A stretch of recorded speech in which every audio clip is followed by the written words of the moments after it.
Freedom, a precious gift put in place by our founding fathers when our country was born more than 240 years ago. Freedom to speak, freedom to worship however we choose, freedom to keep and bear arms, freedom of the press, freedom to be secure from unreasonable searches and seizures, the freedom to be free from the control of government. Here, we offer you guidance on what it means to be free and show you the signs that this freedom is slowly, methodically being infringed upon by politicians and special interests who desire to push bigger government by scaring the ignorant with climate change alarmism, luring them in with promises of free health care, education, income, and more, opening the borders to everyone in order to gain votes and cause government reliance to become the status quo. We are better than that. We refuse to give up our rights. We are unwilling to submit to tyrants and fascists. We think with our brains, not our feelings. When we're pushed, we will fight. We don't curl up in the fetal position and seek safe spaces. We are America's sleeping giant. We are proud, liberty-loving Americans, and you will not tread on us. Welcome to Freedom's Pep Rally. I'm John James.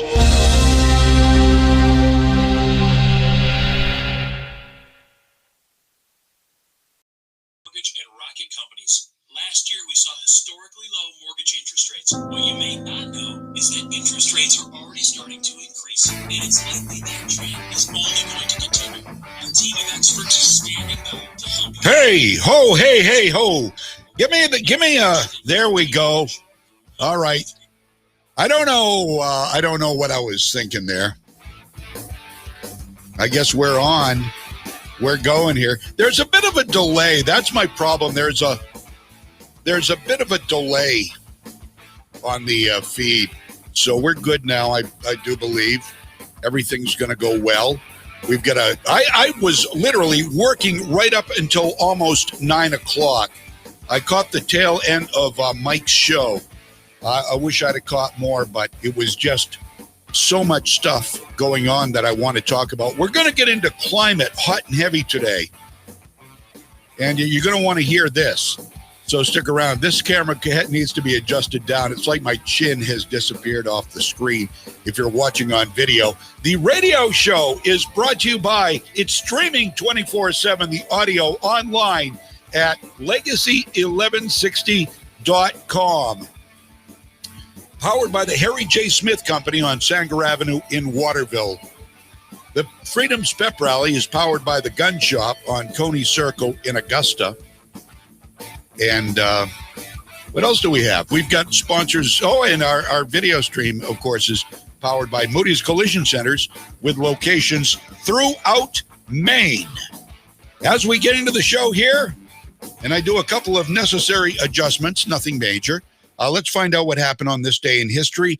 The Associated Press, and today is Cinco de Mayo. Amigo. May 5th, 1961. Alan Shepard becomes America's first space traveler, blasting off from Cape Canaveral, Florida. 3, 2, 1, 0. Ignition.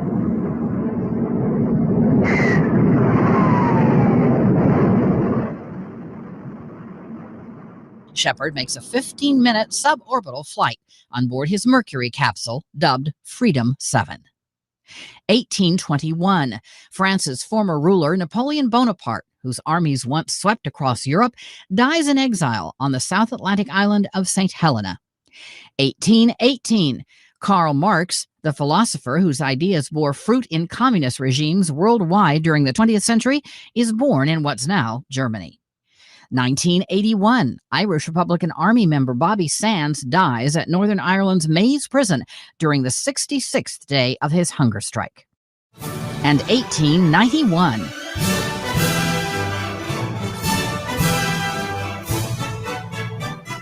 Composer Peter Ilyich Tchaikovsky conducts at the opening concert at Carnegie Hall, then known as Music Hall, in New York City.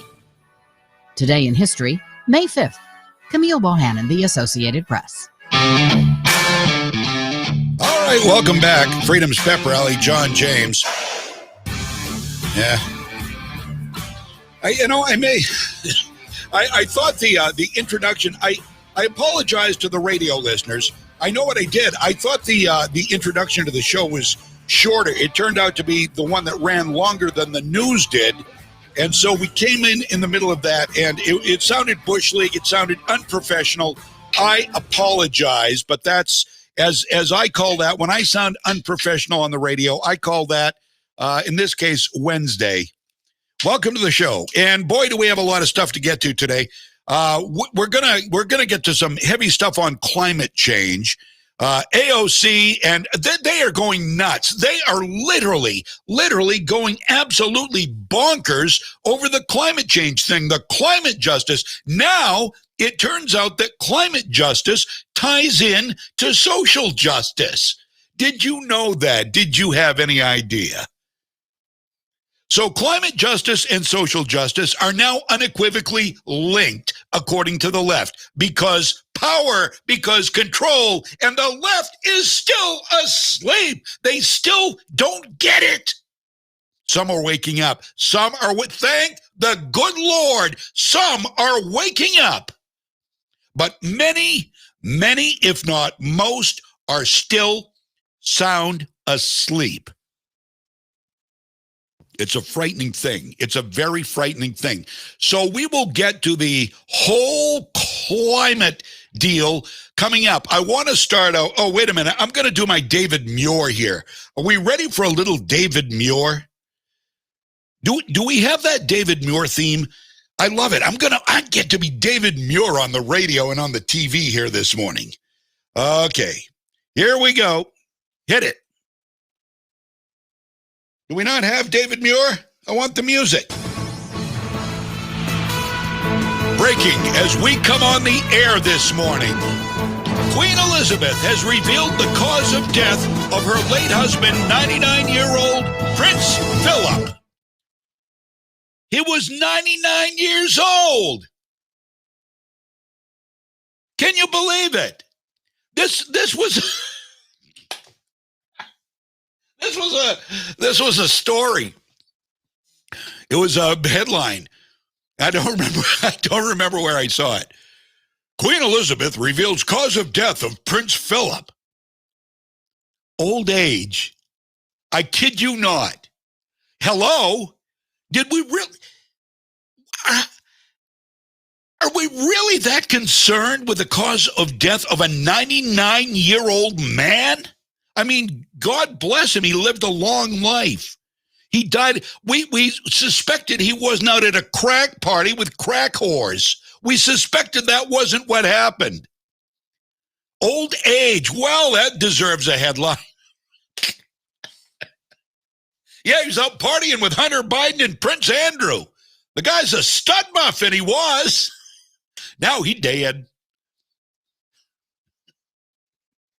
I don't mean to make light. I don't mean to make light. I mean, he's somebody's husband, somebody's dad. And we know whose husband and dad he was because they're all over the news 24/7, it seems, somewhere. PBS, MSNBC, they love the royal family. Oprah loves the royal family. Well, she loves the kids. She doesn't too much like Queen Lizzie, I guess, and some of the Prince Andrew.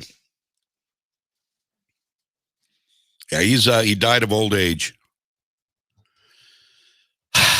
Boy, I was shocked to read that. Shocked to read that this morning. We've got another update. Speaking of familial events, we get another update here on Bill Gates and Melinda Gates, the big D, and I don't mean Dallas. Court documents obtained by NBC News show that Melinda said in her filing that her marriage to William Gates is irretrievably broken. Guess they were having financial troubles. Yes, finances. She filed a petition for divorce on Monday in Washington State, King County. That's where they live. She said that spousal support is not needed. Huh? Wow. She said a separation contract will determine property divisions. She said, quote, "We asked the court to dissolve our marriage and find that our marital community ended on the date stated in our separation contract. It's not clear when they separated, though. Not that I care, but people do care. People want to know these things. Inquiring minds. It's not known if they had a prenup either, by the way. I thought yesterday somebody indicated, maybe they heard it on the news, because the news jumps on, oh, there was no prenup. You know how they do that? They spew, they lie. They go on and they break a story and they deal with the consequences of it later. They just come back on and say, oh, well, we were wrong. I guess there was a prenup, or we don't know if there was a prenup. Bill Gates is 65. He robbed the cradle. She's 56. Melinda's 56. And the joint statement came out Monday saying that they were Splitsville. Very sad. You hate to see beautiful couples break up. But, you hate to see this too. Really. You're looking for news on Donald Trump, you're in luck. You were in luck. He does not need to depend on Facebook and Twitter anymore. He's keeping people up to date on his website, posting tweet-like items. In fact, I'll read you a couple here if I'll get over to the site real quick. To get updates, all you need to do is go to donaldjtrump.com/desk. And it's from the desk of Donald Trump. That's what it's called. donaldjtrump.com/DESK desk. And you come up with all sorts of things. His latest here is from May 3rd. Heartwarming to read new polls on big shot warmonger Liz Cheney of the great state of Wyoming. She is so low that her only chance would be if vast numbers of people run against her, which hopefully won't happen. They never liked her much, but I say she'll never run in a Wyoming election again. So you get stuff like that. You get crack updates from Donald Trump, observational stuff. This comes from May 3rd also. May 3rd was a big day for May 3rd. He had quite a few of these things. You want to call them tweets, but they're not. So nice to see Rhino Mitt Romney booed off the stage at the Utah Republican State Convention. They are among the earliest to have figured this guy out, a stone-cold loser. The guy's great. He just says things that people want to say, but nobody dares to. They had the guy, I don't know if you saw him, he got roundly booed. It was uncomfortable to watch. He kept that smile on his face, though. I think it's probably a Botox smile because he couldn't seem to wipe it off his face even as he was getting booed. But some guy kept coming up and saying, we'll show respect, we'll show respect, we'll show respect. And so then the crowd would cheer, and then he'd come back, and then they'd start booing again. I thought it was hilarious. Donald Trump apparently did too. And here's another May 3rd from the desk of Donald Trump. The fraudulent presidential election of 2020 will be, from this day forth, known as the Big Lie. So there are a few, for lack of a better word, tweets from the desk of Donald J. Trump. And you can find all of it at donaldjtrump.com/desk. I don't know if this means that, hold on, let me, a little too close. I don't know if this means his social media platform is dead or not. I don't think so. I don't imagine it is. But I've heard no more about it. That was what, DJT? I don't remember. I don't even remember what the name of the thing was. I know I reserved my email address on it, and then I've lost track of it. I haven't heard anything about it for weeks. So we'll have to wait and see on that, I suppose. Legacy time right now, 9:16. I'm John James. I'm your host through this. Oh, and by the way, Dr. G is not going to be here this morning. He did have a pre-scheduled appointment, which was scheduled a year ago. You know how you do these things. When would you like to come for your next appointment? Would August 6th of 2022 be good? Yeah, sounds good. Okay. And then you forget about it. Otherwise, he said he would have scheduled it for a day other than Wednesday because, which I thought was very, very good of him to even say that. But he will schedule things around the show, but it's not a problem. We're going to have him on tomorrow at 9:30 before we have our weekly State House update from Shelley Rudnicki, or I'm not sure who else might fill her shoes if she is not going to be here for it. She had mentioned something else she thought we ought to discuss, and that she might not be the best person to discuss it. So we'll have to wait and see. One of the things. Oh, before we do any of that, I've got a story here that I've got a story and a story. This is neat. This is really this is kind of a sad story, and then I'm going to go into kind of a neat story. Both Maine-based stories too, by the way. There's a guy named Adam Wayne Hopper, and Adam Wayne Hopper evaded capture, according to the Bangor Daily News. He evaded capture by police when he threatened to shoot park rangers at Lake Mead National Recreation Area in Nevada back in 2018.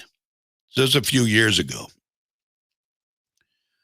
But now he's got to pay. Time to pay the fiddler was. Pay the court, I don't know, pay something.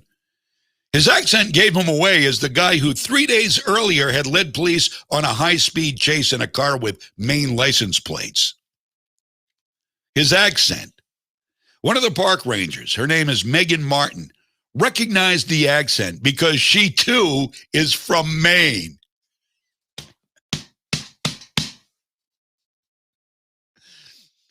I love it. I love stories like this. More than 3 years later and back in Maine, Hopper was arrested last week for violating his supervised release on the federal convictions relating to the events at Lake Mead. He was released Monday. He appeared remotely in U.S. District Court in Portland, Oregon, or in Portland, Maine, I guess, Portland, Oregon. Portland, Maine, on personal recognizance bail. 39 years old. He's from Vassalboro. He's under house arrest. Now, he fled Maine. Here's the deal. Here's how he ended up in Nevada in the first place. He fled Maine to escape a state gun charge. And he led police on a chase that reached speeds of 100 miles an hour in his Hyundai Sonata. Boy, that would have been disastrous had he crashed in that thing, huh? Police broke off the pursuit for safety reasons. And he apparently, 3 days later on his 36th birthday, he encountered the ranger from Maine, Megan, and threatened her. So there you go. I mean, you really can't run away. Eventually, somebody's going to recognize something. In this case, the accent. And here's the story I'm going to tell. This is another great true story. I've got a friend who now lives in South Carolina. His name is Mike Gagne. He's a cop, a former cop. He's a retired cop. And he was working, and he was in the military, and he was in Arizona. And he was eating at a restaurant in Arizona.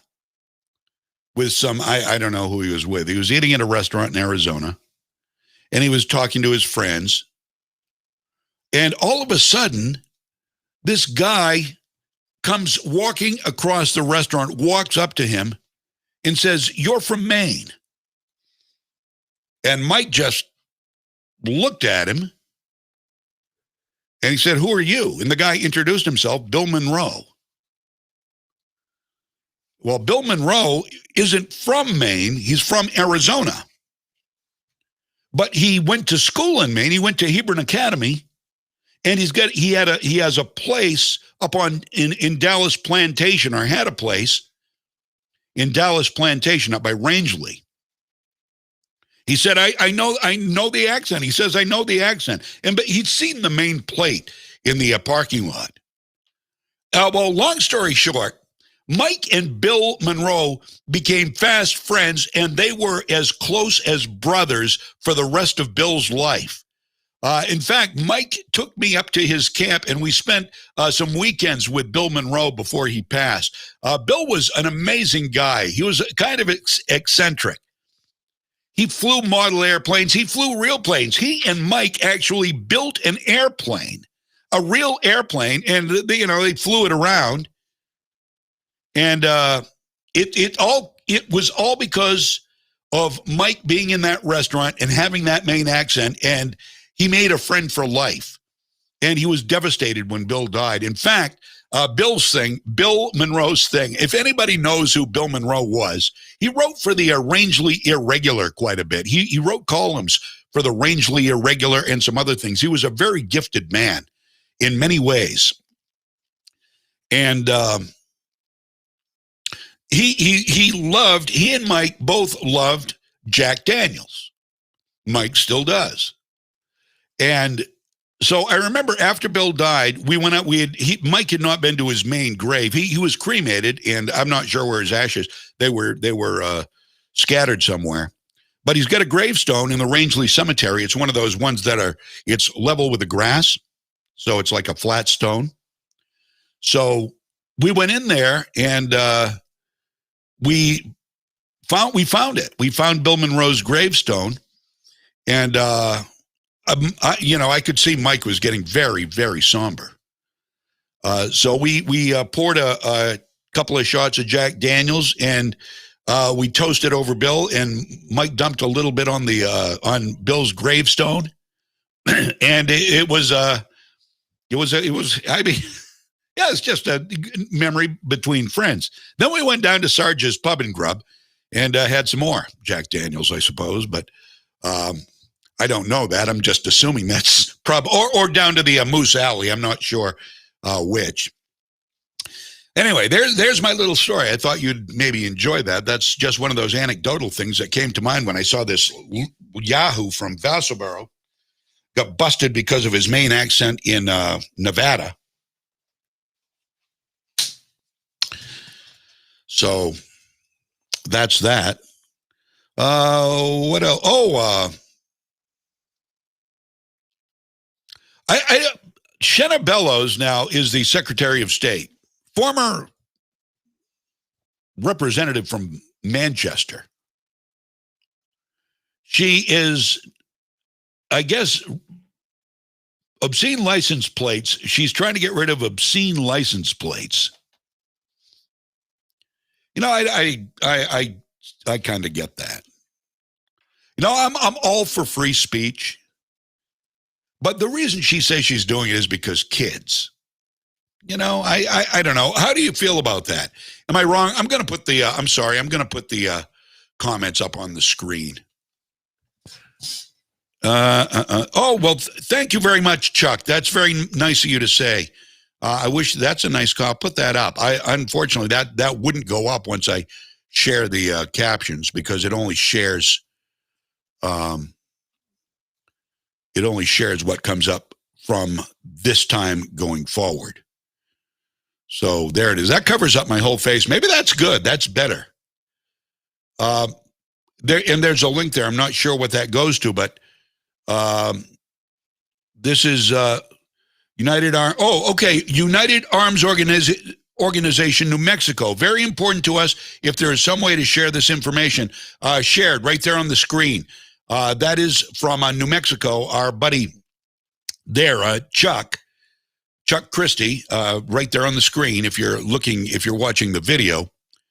And you can go to that. We do have some gun news coming up too. Good gun news, as a matter of fact. So you want to stick around for that. There's so much stuff to talk about this morning. I almost don't know where to begin. Oh, here's another anecdote. Jen says, I had the same thing happen on a tour in Germany. Some guy asked where in Maine I was from. Hilarious. You know what, Jen? I've got another anecdote here. Can you indulge me for a moment more? This is great. I love these stories because you never know. You seriously never know. Why am I so small on that screen? That's odd. That's an odd thing. Well, we'll have to figure that out. There's a definite problem with that there. That's not supposed to be like that. Doesn't matter. So here's the deal. We were in Punta Cana, my wife and I. I'm going to take those off the screen now. I'm just going to go ahead and pop them up as I see fit for now. So we were in Punta Cana. And we stayed at one of the resorts there. We had an all-inclusive thing, my wife and I, for our anniversary. She threw me an anniversary. This is kind of cool. So I'm doing a show on the radio station I formerly worked at, the Top 40 station. And here we've left Shenna Bellows right out in the cold here. We were talking about her license plate thing. I don't know what happened, but we'll get back to it. I want to talk about this right now. So we're in Punta Cana. And it's for our anniversary. My wife comes into the radio station while I'm doing a morning show, while I'm on the air with my two kids and all sorts of beach stuff. I had no idea. I'd never been out of the country except Canada. And they come in with beach stuff, these little swim rings and stuff like that, and sunglasses. And my wife tells me that, hey, you're going to Punta Cana. And I thought I was going to drop dead of a heart attack right there. I knew she wasn't kidding because she came in with the kids and she's all gussied up like summertime, and it's late May. And I said, when? She said, today. And I swear, and I've got a lot of clients that I do voice jobs from on a regular basis. And I thought, what? So I was torn. I can't leave today. She said, I'm kidding. I thought she was kidding about the trip. She says, we aren't leaving until next week, and I've already contacted some of your clients behind your back. Amazing. The prep this woman can do and the secrets she can keep. I had no idea. Yeah, and here's the funny thing. To show how oblivious I am, she had bought me all sorts of new clothes for the trip. She doesn't like me to be look like a hobo. She just accused me of, especially when I'm with her. And I get that. She doesn't want to look like she's hanging around with a hobo. So she bought me all these clothes, shorts and shirts and stuff like that. She is folding them and stacking them on the floor in our bedroom, and I am none the wiser. She says, have you noticed all the clothes I've been putting around the bedroom? On the floor? On the carpet? I said, no. She said, that's for the trip. I said, I haven't... So we get down to Punta Cana, which is absolutely wonderful. Amazing. Don't ask me about the problem we had along the way where I didn't have a passport. I needed a passport at that time to travel. I didn't have one. I didn't have my birth certificate. I needed a birth certificate, I guess. I didn't have one. So I called Bill Briggio, the city manager of Augusta. I luckily had his home phone number. I called him up, and he called Nancy Wardwell to go into the city hall on it was like Labor Day weekend, I think. Oh, no, I'm sorry, Memorial Day weekend. She goes in on Memorial Day weekend and faxes my birth certificate to the Philadelphia airport, which is hilarious in and of itself. But that's not the story. This is the best part, to speak to what Jen said. So we take this backcountry tour, which is very sad. If you've ever taken one of these backcountry tours of some of these third world areas. I mean, you are literally, you are secluded off in a vacation paradise at these places, these resorts where you go. Outside, it's a whole different story. And we went into some people's homes who, they open their homes. I'm sure they get a stipend for opening their homes to let the tourists look and see how they live. And it's very meager. I mean, they're happy. They're very happy, but it's a very meager existence. So we're on this bus with this whole bunch of people. And I said something. My wife asked me, do you want some rum? Because they're passing a rum bottle around. And I said, no, I'm all set. And there's an Asian woman sitting across from, I kid you not, an Asian woman. And she says to me, did you just say I'm all set? I said, yeah. She said, you're from Maine. And I paused. I said, how do you know? I said, I am. How do you know I'm from Maine? She said, because that's what people say in Maine. I'm all set rather than I'm all good. It's all good. I'm all set. I didn't know that was just a Maine thing, but apparently it is. She said, we're from Biddeford. And it's just Punta Cana at this one of many, many, many resorts in the Dominican Republic. And we stayed at this one, and we were on a bus tour. These people were from a different resort. We just happened to get on the same bus, I guess. And I don't know. It's funny how the world works. So as hard as you try to sort of be obscure, it's sometimes the strangest things happen in the oddest places. Well, that was a long way to go, wasn't it? But that was fun. That's fun. And I'm sure you've got some. I'd like to hear other anecdotes. If you've got one, that would be great. Feel free to share it. How about getting rid of obscene politicians? Amen, Steve. Let's do the obscene story about the license plates here. Obscene license plates. This is from our news partner, WGME. Obscene license plates could be a thing of the past in Maine. Several bills would allow the Secretary of State to recall some plates or deny new applications depending on what they spell out. There are nearly 120,000 custom vanity plates in Maine. 421 are concerning. Now, I want to see a list of these. I would like to see a list of the concerning ones. Wouldn't you? That would be, yeah, and you don't have to say who owns the plates. Just put them here. Inquiring minds want, why would you do a story like this, Channel 13, and not put what the plates are? I'm looking. I can't find it. I can't find where they put it. Okay, that's not good.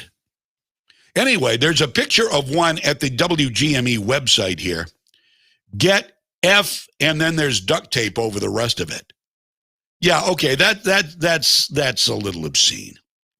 I don't know what the rest of it says. I'm guessing I might have an idea what it sounds like. You have to abbreviate things, obviously. But, once you figure them out, and I have a hard time sometimes figuring out what they say because I'm stupid. But once you figure them out, some of them are very, very clever. Some of them are pretty obscene. Yeah, that would be obscene. I can see, kids ask you, what's that say, Mama? Get? Especially when they're just learning how to read. Oh, let me see if I can read this one, Mom. Get,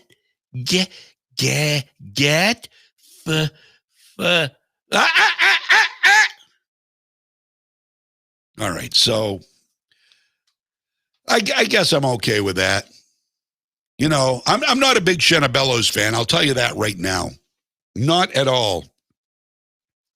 But I sort of do get that. The rest of the story, let me give you a little bit more of the story here. I don't want to be unfair.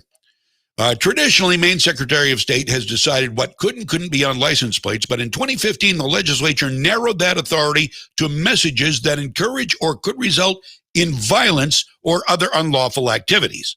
And I guess getting is not violent or, well, I guess it could be violent or unlawful.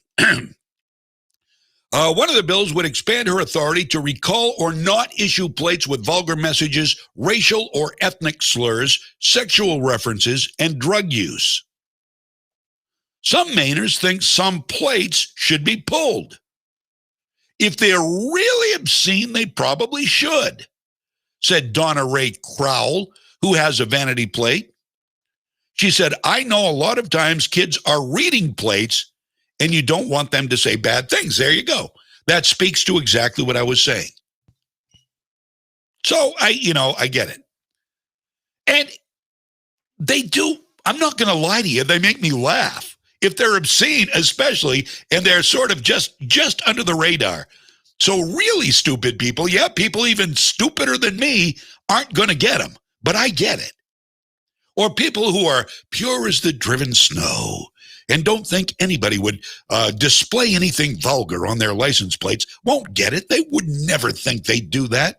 So they don't get it. They don't pay any attention to it. And then I just laugh. I snicker under my breath. But I can understand you got young kids who are just learning to read. You don't want them to say that.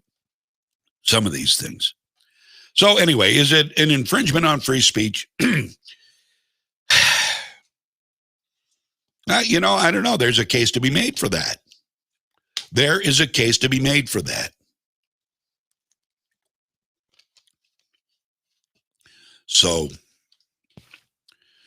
I'm going to leave that right there, but I thought you ought to hear the story. We've got to take a break here.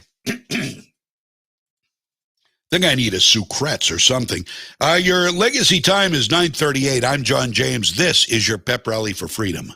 Legacy 1160 WSKW. Spring is the time of renewal for both you and your home. So brighten your day and your surroundings with great items from Town Line Antiques. Do you love classic decor? You'll find furniture, artwork, glassware, signs, and hundreds more pieces around every corner. Their classic colors and styles will have you thinking spring and feeling invigorated every time you see them. Or maybe you enjoy collecting books, comics, coins, sports memorabilia, watches, or classic electronics. Town Line Antiques has rare items that you won't find anywhere else. Town Line is also showcasing a new display of art glass that's absolutely dazzling. Each piece is one of a kind, with its own unique flair of colors and form. You simply have to see them to appreciate their beauty. And for everyone who loves to bring items back to life, they're now carrying high-quality fusion mineral paints that give you beautiful color and a durable, long-lasting finish. Town Line Antiques, open Tuesday through Sunday from 10 to 5. Route 201, right on the Winslow-Vassalboro Town Line.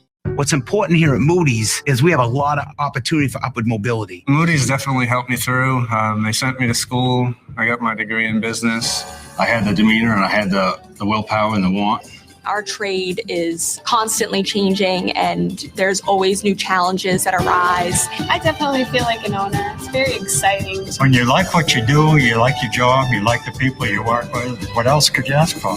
Bring your skills to Moody's and build a long-term future with us.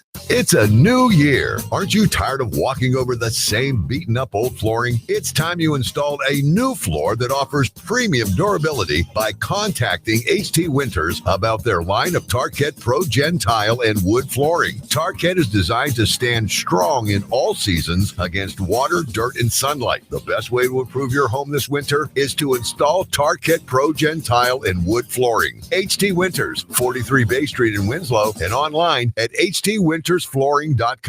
I'm CBS 13 meteorologist Lexi O'Connor. Periods of rain through this morning, then staying cloudy and cool with showers and drizzle this afternoon. Temperatures will stay just in the mid to upper 40s today. More rain moves in this evening and tonight, then mostly sunny, breezy, and warmer tomorrow with highs around 60. Partly sunny, mid to upper 50s on Friday with a chance for some showers Saturday.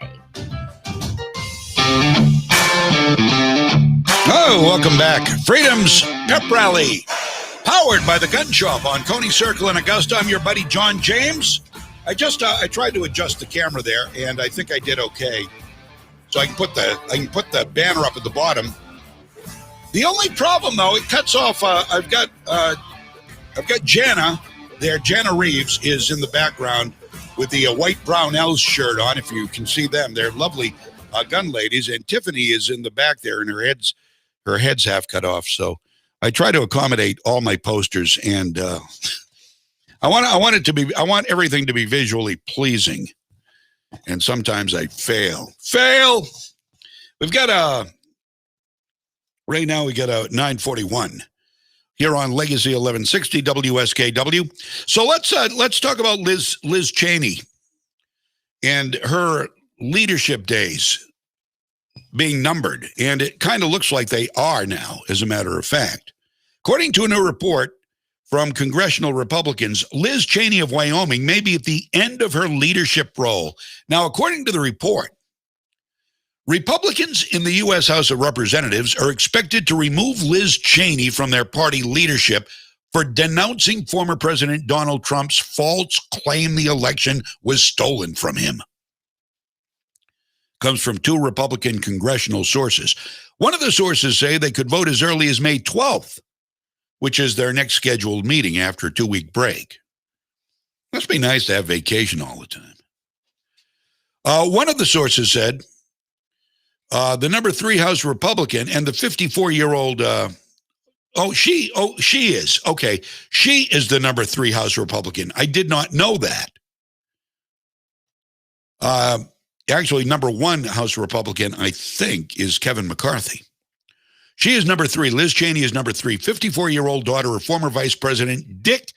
I shot my friend Cheney in the head thinking he was a quail. She survived a similar rebellion earlier in the year, but it looks like not this one. She was one of 10 House Republicans to vote to impeach Donald Trump on a charge of inciting a deadly Capitol riot, an armed insurrection. The Republican-controlled Senate naturally acquitted Donald Trump. They knew that was going to happen.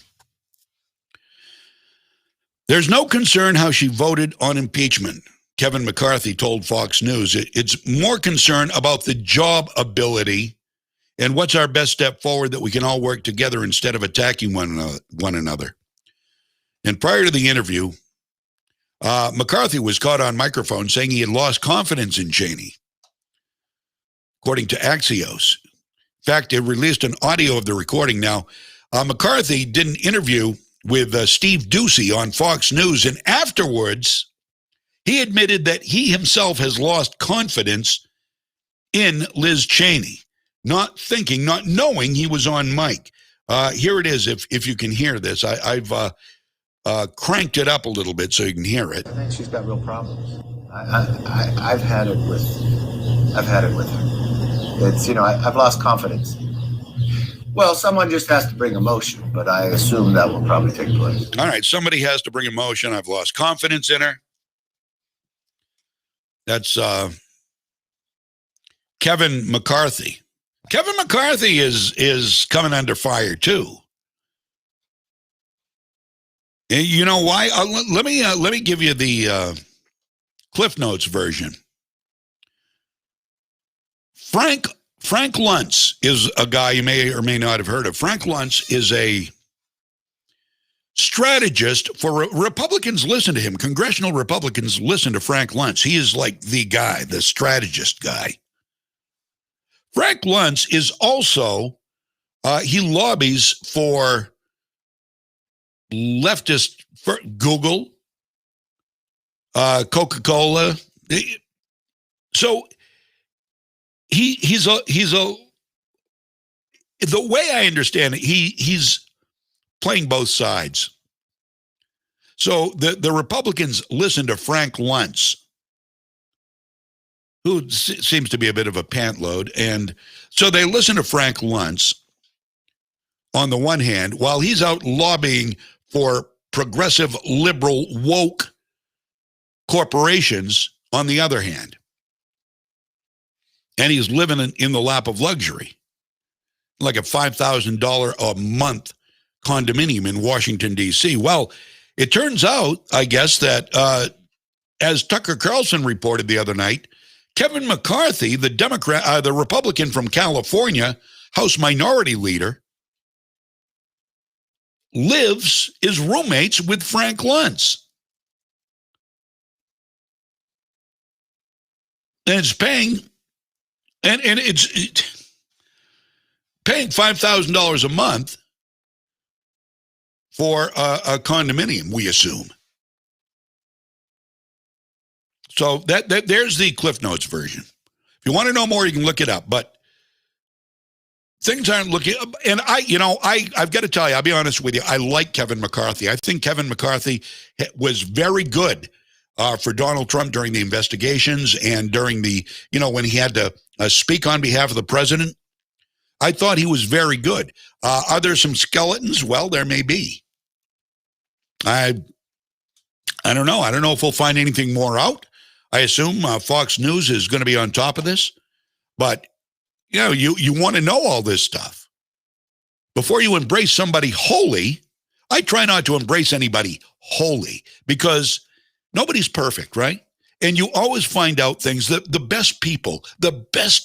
people you praise, they are so good. They're so genuine. They're great for this country. And then somehow, news breaks that, wow, they've got some issues going on here, whatever it is, whether it's dealing with the Chinese, Mitch McConnell, getting money from the Chinese Communist Party, Mitch McConnell, he's married to a woman from China whose parents are still in China. And he's gotten a lot of money, and they support the Chinese Communist government. They've given the McConnells a lot of money. So you'll learn a lot of things, things you wouldn't expect to learn about people, you'll learn. Things I wish I hadn't learned about people, but I guess in a way I'm glad to know, what's behind the curtain. And I will let you, as soon as I find out anything about anybody, I will let you know, regardless of how much you or I respect them. All right, we've got 9:49 here on Legacy 1160 WSKW. Derek Chauvin has gotten a gift. Derek Chauvin, of course, the former Minneapolis police officer who was found guilty by a jury of his peers, sort of. He's gotten another gift. According to the Washington Times, the juror, we talked about the jury yesterday, juror number 52.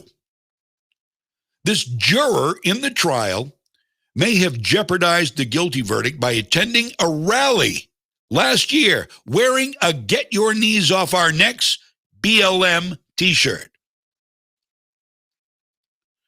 Did he tell the truth when he was interviewed for jury duty? His name is Brandon Mitchell, juror 52. He told Minneapolis news outlets Monday that he attended the August 28th march in Washington, D.C., which featured speeches by George Floyd's siblings, while a photo circulating online shows him with two cousins wearing a t-shirt, as well as a Black Lives Matter hat. Now, what could come back to haunt the prosecutors in this case is that juror 52, Mitchell, answered no. He said no when asked during jury selection if he had attended any protests for George Floyd. I think they asked if I attended any protests for George Floyd or anything for police brutality. My answer was no, because I hadn't. Potatoes, potatoes. Tomatoes, tomatoes. Right? Am I right? I mean, yeah, that's arguably a protest. And it was, to celebrate Martin Luther King's I Have a Dream speech. I get that. The gathering was, but it turned in to a social justice rally. And he said no, he lied. He knew he should have come clean. He knew he should have. I mean, the guy's not stupid. He's an activist. He knew about everything. He participated in at least one rally that we know of. Pictures. And he lied. Now Chauvin may get another trial. Just in case Mouthy Maxine and bobblehead Biden's big pre-verdict statements weren't enough. I mean, those two idiots alone could have jeopardized the prosecution.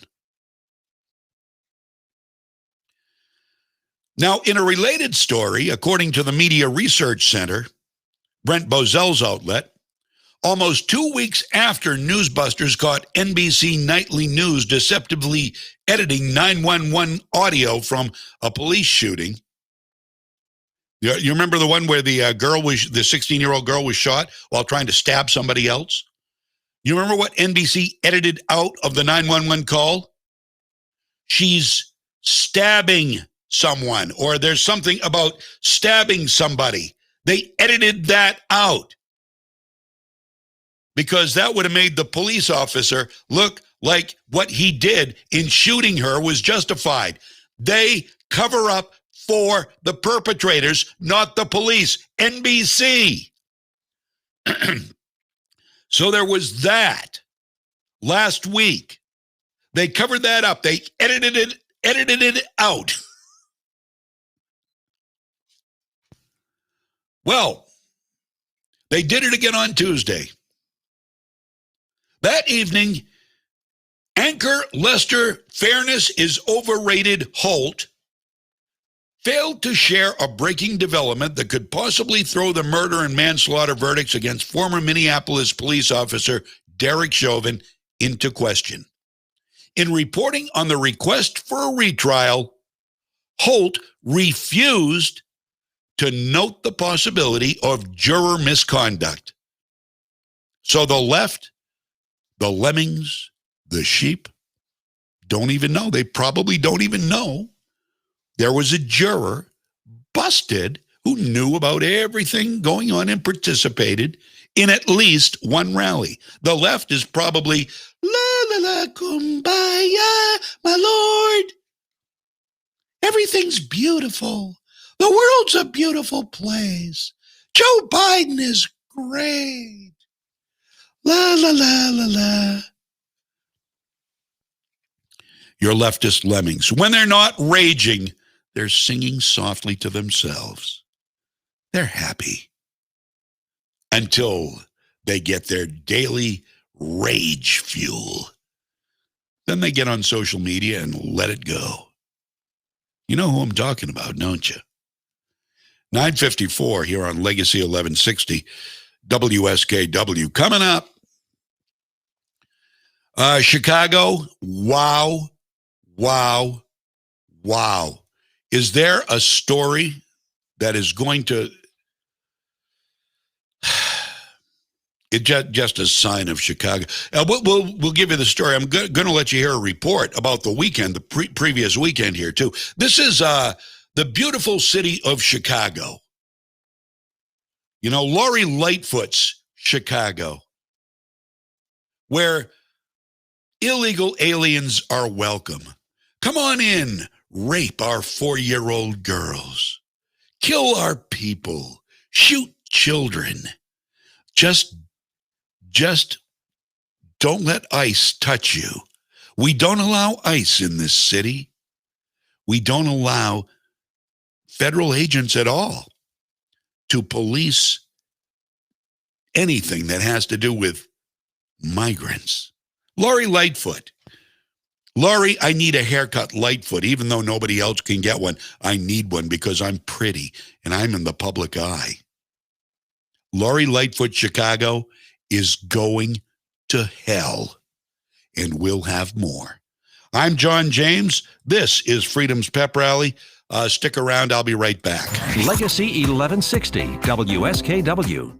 Incense and Peppermints doesn't just have a huge selection of scrumptious candies. They have sweet treats that'll bring back wonderful memories every time you share them. Incense and Peppermints has candy that's fun for the whole family, like Jelly Bellies, Smarties, Turkish Taffy, Mellow Cups, Laffy Taffy, and Necco wafers. And candy that'll take you on a trip down memory lane, like old-fashioned penny candies, root beer barrels, atomic fireballs, Mary Jane's Bit of Honey, and Jawbreakers. They even carry Maine favorites like Moose Poop and Saltwater Taffy. Incense and Peppermints, 48 Main Street in downtown Waterville. Hey folks, who's thinking about spring? Hi, this is Bernie from Trailside Performance. If you're taking on those tough chores around your property, come check out the #1 selling farm tractor in the world, Mahindra. Not only are Mahindra tractors tough, but they come with a 7-year warranty to back it up. With Mahindra, there's no regeneration, no diesel particulate filter, and no hassle. I personally invite you to our Winslow or Newport location to learn more about Mahindra and their awesome discounts and finance programs. At Trailside Performance, we service what we sell, and we sell Mahindra. Hi, this is Mike Perkins from KMD Motorcycle School. If you're interested in earning your motorcycle license, contact us to sign up for classes. Starting soon, they are available 7 days a week. Call 465-4835 or visit kmddrivingschool.com. Hi, I'm Greg from Gregory's Disposal. Dumpsters, dumpsters, dumpsters. Call Gregory's Disposal, 465-4500. We can help. Cleaning out Grandma's attic, or if the kids finally moved out, leaving the junk behind, we have debris dumpsters and many sizes of roll-offs to get the job done quickly and efficiently. Call Gregory's. Call Gregory's, 465-4500. How about remodeling, redoing the roof, tearing off the old porch? Gregory's will bring the right size dumpster at the right cost. Our dumpsters are brown, and we keep our prices down. Call Gregory's. Call Gregory's, 465-4500. Gregory's can also help with your weekly rubbish. We offer many services, including curbside pickup, residential dumpsters, whatever you need. Gregory's is there to help. Call Gregory's, 465-4500. In case you missed it, call Gregory's Disposal, 465-4500. I'm CBS 13 meteorologist Lexi O'Connor. Periods of rain through this morning, then staying cloudy and cool with showers and drizzle this afternoon. Temperatures will stay just in the mid to upper 40s today. More rain moves in this evening and tonight, then mostly sunny, breezy, and warmer tomorrow with highs around 60. Partly sunny, mid to upper 50s on Friday with a chance for some showers Saturday. From the Home Auto Group Studios, Farmington Ford and Franklin Chrysler in Farmington. This is WSKW, Skowhegan, Augusta, Waterville, Legacy 1160. ABC News, I'm Faith Abubin. Facebook's oversight board this morning keeping the ban in place for former President Donald Trump, but the board also ruling that Facebook needs to reevaluate the indefinite ban, calling it too vague. In Mexico, investigators are looking into whether an earthquake 4 years ago played a role in Monday night's collapse of an elevated train track that collapsed, leaving 24 people dead. There have been concerns about L12's infrastructure for quite some time, and it underwent work after an earthquake in 2017 here. But a government official says it is too early to speculate or make accusations surrounding this deadly collapse, as crews are just beginning the investigation. Marcus Moore, ABC News, Mexico City. President Biden has laid out a new goal to make sure 70% of American adults have at least one dose of the coronavirus vaccine by July 4th. That's another 100 million shots in the next 60 days. The foreign minister of India is having to sit out the G7 summit he was invited to because members of the Indian delegation have tested positive for COVID. This is ABC News. Israel's prime minister now on the outside looking in on the process of forming a new government after being given first crack and failing. Benjamin Netanyahu's future very much in question. The Israeli prime minister failing to form a new government as the clock struck the midnight deadline. His corruption trial, a major factor. This is a pivotal moment, one that could end Netanyahu's more than 12 years in power. For the first time, his opponents have the seats to replace him. The question is whether this diverse group can work together. Centrist Yair Lapid insists they can. Israel's president is expected to give him the mandate, a chance to form the next government. Jordana Miller, ABC News, Jerusalem. And if you use a Dell computer, it's time to update now. Dell has released an update that fixes a newly discovered security problem in computers dating back from today all the way back to 2009, nearly 400 different models. The vulnerability could give an attacker full access to your computer. Faith Abube, ABC News. Start with everyone whose mom was even more superhuman than usual this past year, like super duper human. Now narrow it down to those who want to show their appreciation but haven't quite found the time to get a Mother's Day gift. For you, there's Walgreens with Hallmark cards, fragrances, and personalized photo gifts you can create and pick up the same day. Personalized? Ooh, she'll love that. Shop Walgreens for gifts she'll love in an instant. This week, get up to 60% off photo gifts. Offer good through 5/22. Restrictions apply. See walgreens.com/photo for details. Microban 24 protects against Staphylococcus aureus and Enterobacter aerogenes bacteria, but does not provide 24-hour protection against viruses. Every time you touch a surface, you leave behind bacteria. To keep surfaces sanitized all day, use Microban 24. Spray on hard surfaces to kill 99.9% of viruses and bacteria initially. Once dry, Microban 24 is effective for 24 hours on bacteria when used as directed. Microban 24 sanitizing spray, bathroom, and multi-surface cleaner.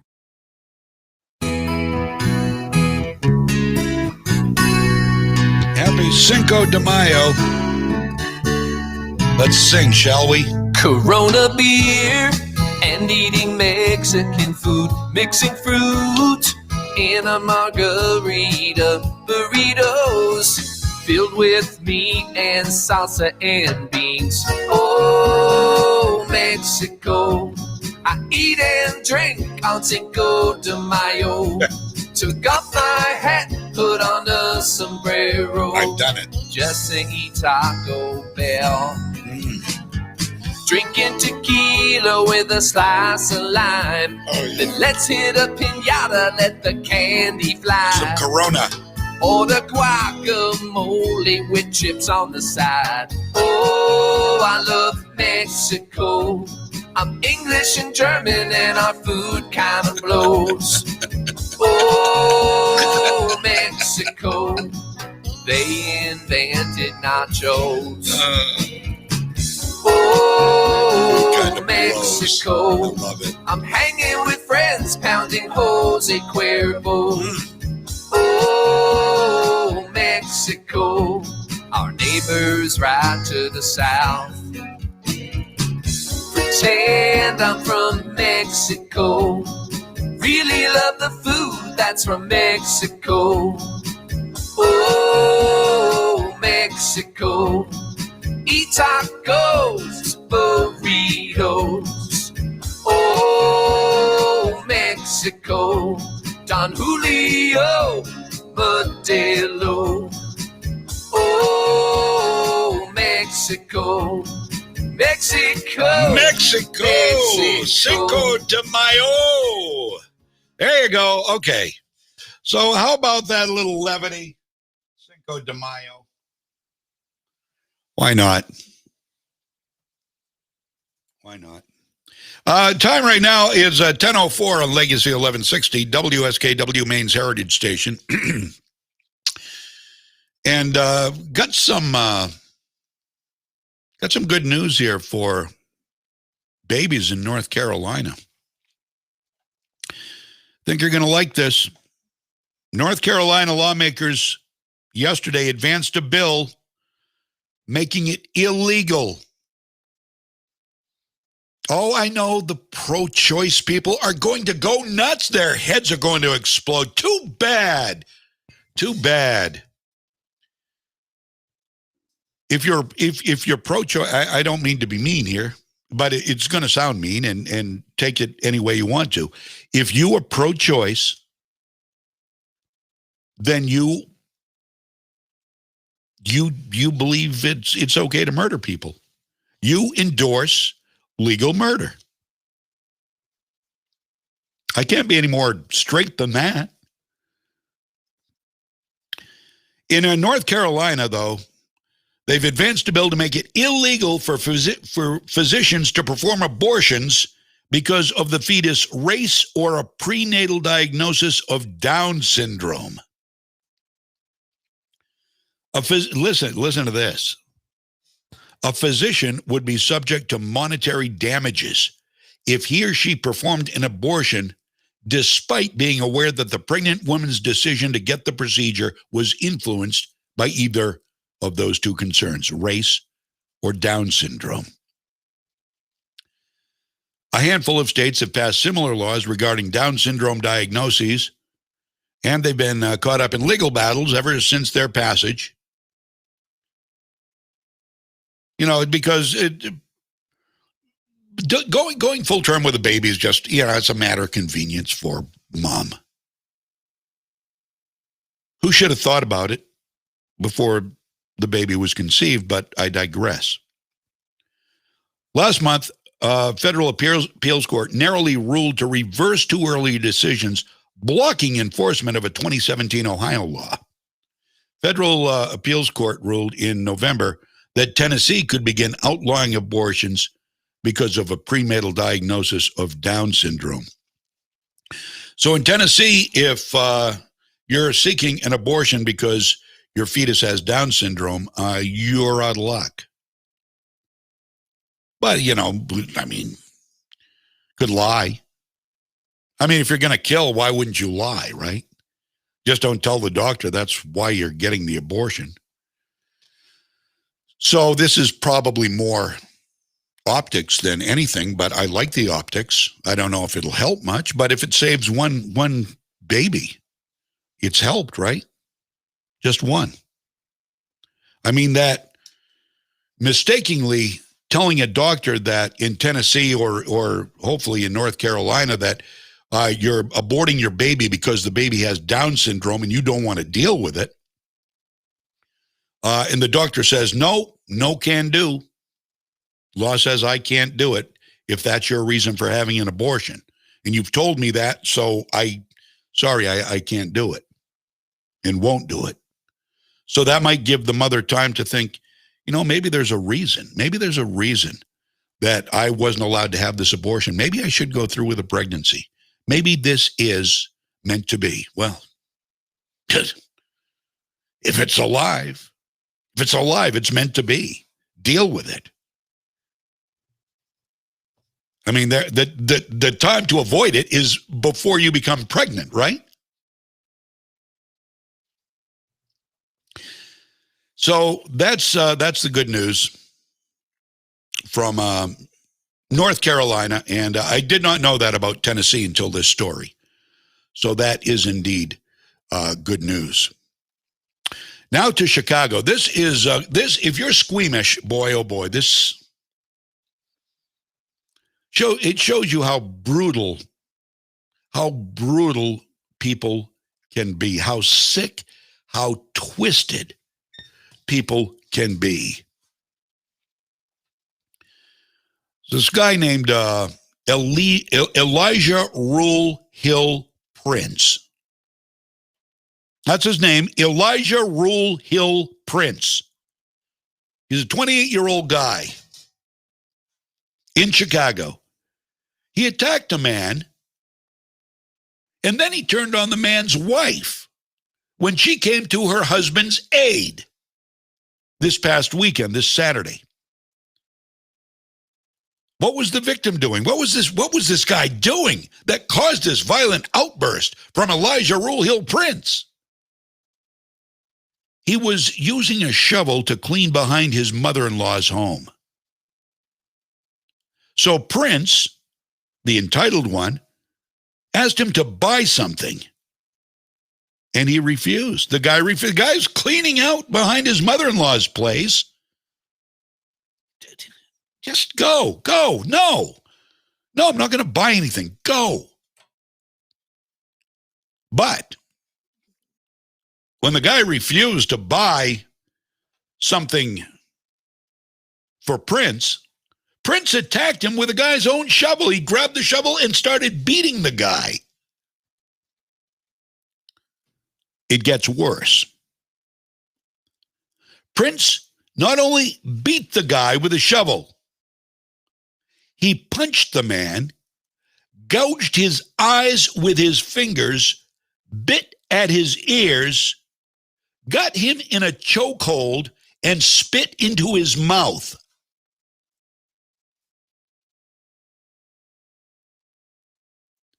Prince then shoved a 3-inch wood block into the man's eye. I told you this wasn't going to be pretty. The man's wife heard the mayhem ensuing. She came to help her husband, but she was also assaulted by Prince. It gets worse. Prosecutors say Prince bit her ears and ripped out huge chunks from them and gouged her eyes, pulled her hair, spit on her, and knocked her to the ground before kicking her several times. Because the guy cleaning out behind his mother-in-law's place refused to buy something for Prince. So this was Prince's reaction. Elijah Rule Hill Prince. Couple were hospitalized in serious condition. I don't know what the long-term damage. It sounds like she has lost a good part of both her ears. He probably doesn't have at least one eye, maybe both.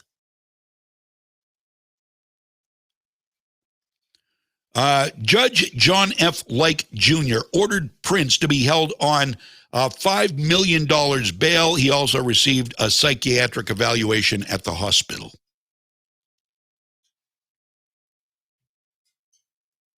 These are the types of people walking our streets, avoiding the law until they do something like this. I know there are miscreants around here who probably wouldn't bat an eyelash at beating the hell out of you for no reason whatsoever. I sure don't want to go to Chicago, though. I sure don't want to be walking around in Chicago where people get shot randomly, where thugs stand on the side of the road and randomly shoot at cars going by. That's just another weekend in Chicago. In fact, I want you to hear something. I want you to listen to something from Lori Lightfoot's Chicago, where her hair is more important than the people she serves. This past weekend was just another typical weekend on the Chicago streets. Here's a report from WGN TV. This is Chicago this past weekend. A weekend like any other in the Windy City. Well, a warm weekend coincided with a big increase in shootings and murders in Chicago. 46 people were shot in our city. WGN's Sean Lewis live at police headquarters where once again, top brass are being asked to explain the surge in violence. Sean? Yeah, Ben, and you won't be getting a lot of answers out of them, at least when it comes to this last weekend. On Saturday morning, after the April crime stats were released, CPD did have its hands full with a surge in violence for the beginning of May. The warm weekend weather brought with it a flurry of violence. Across Chicago, gunfire and knife attacks cut short the lives of at least 7 people and injured at least another 46. One of the latest near the United Center at Adams and Seeley. Chicago police working into the early morning hours on Monday. 5 people, all between 20 and 32 years old, were shot as they stood outside. One of them rushed to the hospital in critical condition. This shooting happened just after 11 p.m. Sunday. Police believe the gunshots came from a gray Audi SUV with 3 people inside. On Sunday afternoon, just before 3 o'clock, 2 men were shot here in the 800 block of North Ridgeway. A 40-year-old man survived, but the 34-year-old man was pronounced dead at Mount Sinai Hospital. That shooting about the same time and less than 2 miles from where a 17-year-old boy was shot in the face and killed as he drove in the 4800 block of West Ferdinand. And early Saturday morning, a 35-year-old man was found stabbed in the neck and chest here in the 2600 block of South Christiana. While Area 4 detectives are investigating, no one is yet in custody. Wow. Makes our news in Maine seem boring, doesn't it? Boring. I'll take boring. I will take boring any day. Continuous hell in the Windy City. But for Lightfoot, who welcomes illegal immigrants to come and destroy whatever and whoever they want, it's a leftist paradise. No immigration enforcement wanted or needed or accepted. Lori Lightfoot, Chicago. I need a haircut, but the salons are closed. You told the citizens, but I'm on TV. I'm the face of the public in Chicago. Believe me, you need more than the haircut, honey. You need more than the freaking haircut, Lori. Oh, you're look shaming. Yeah, okay, whatever. Whatever. What you going to do about it? I want to go back because I want you to hear how horrible, how corrupt, how inhuman some of our leaders like Lori Lightfoot are. I found this story from last year. This was from March of last year, and I'm going to tell you this story. And this will make your skin crawl too. As if that last one wasn't enough. Okay, from March of 2020, February or March of 2020. Chicago Mayor Lori Lightfoot is defending the Windy City's sanctuary city policy after an illegal immigrant who the city refused to turn over to immigration and customs enforcement agents raped a 3-year-old girl in a McDonald's restroom.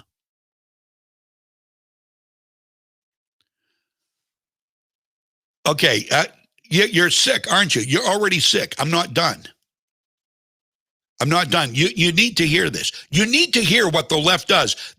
I love these stories only for the reason they give you a snapshot into the mindset of leftists.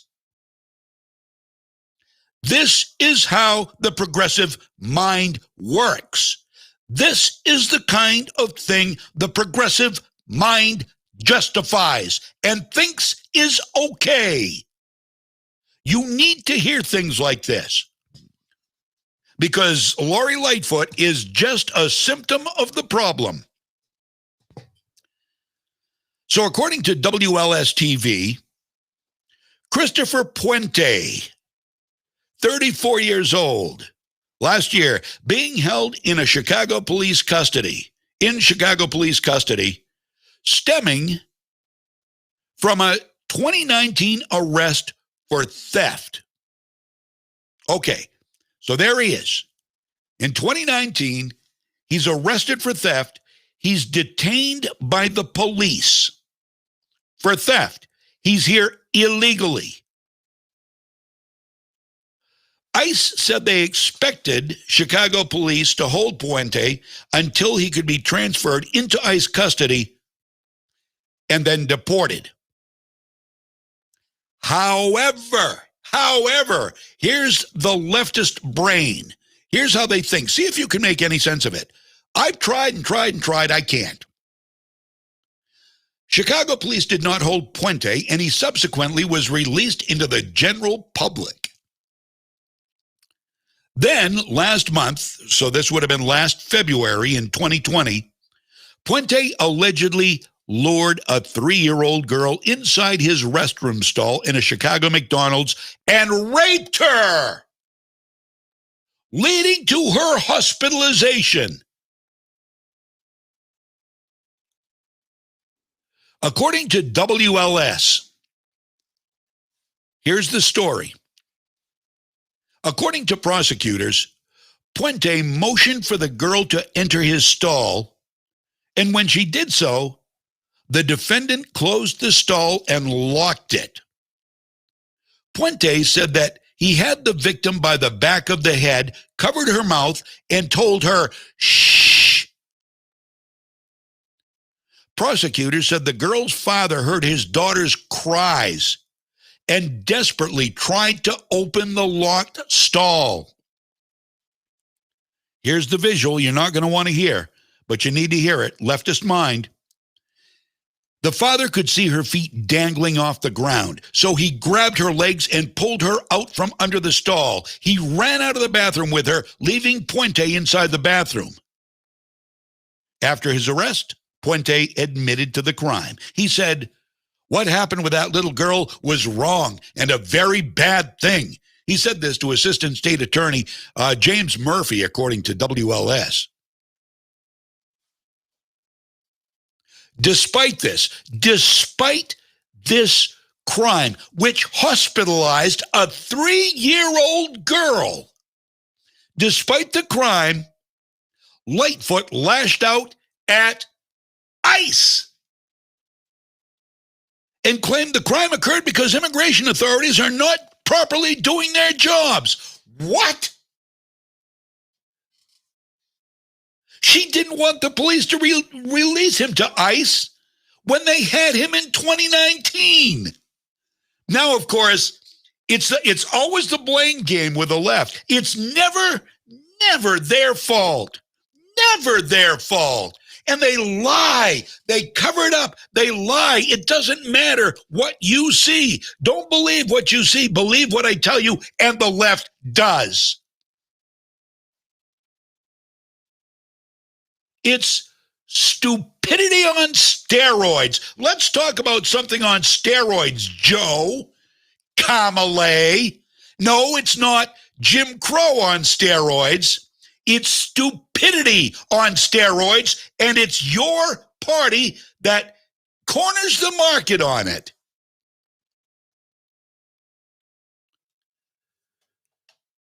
So, here's what Lori Lightfoot said. If ICE is complaining, then they should do their job better.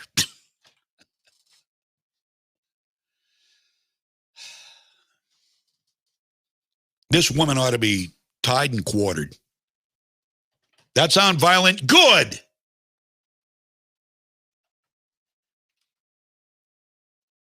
They're critical because we have said very clearly we are a welcoming city, a sanctuary city. She's defending the rapist. She's defending the rapist who brutally assaulted a 3-year-old girl who will have scars for the rest of her life. She is defending an illegal alien over a little girl and her family. Lori frickin' Lightfoot. Impeach that.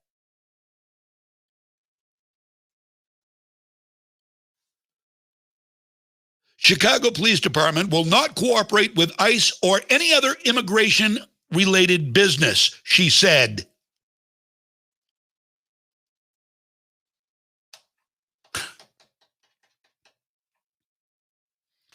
That's affected their ability to conduct immigration raids across the city. But that's exactly our intention. We have to make sure our police department is seen as a legitimate force in all our communities. Lori Lightfoot. Last year. Meanwhile, the Chicago Police Department said it'll continue cooperating with ICE despite. It will continue not cooperating with ICE despite the vile crime. The Chicago Police Department remains committed to protecting all Chicago residents regardless of their immigration status. How can they be a resident if they're not legal? That's my question. Our pledge to restrict ICE access to our information systems and our refusal to cooperate with ICE immigration enforcement measures has not changed. Oh, by the way, Puente, the rapist of a 3-year-old previously deported in 2014, has multiple aggravated felony convictions. That means with a weapon. He committed felonies with a weapon. Been convicted.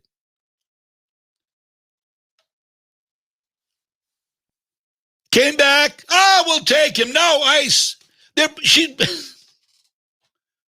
It's so stupid you can't make it. You can't make stuff like this up. It's so dumb. It's idiotic. Where is the pushback on this in Chicago, in Illinois, anywhere? Where is the pushback on this idiocy? The left is out of their minds. They're mentally ill. They have a mental illness. They are psychotically deranged. They're nut jobs. They're whack jobs. They don't belong wandering around free in our society, Lori Lightfoot included.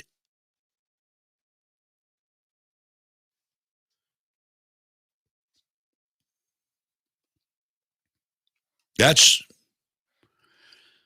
That's one of the most disgusting stories I ever heard.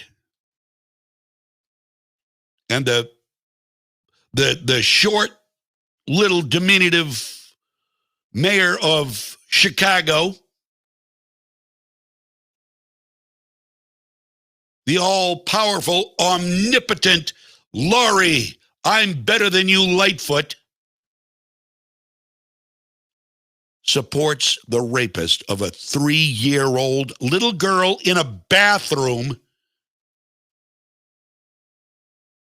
and has nothing to say about the vile crime he committed.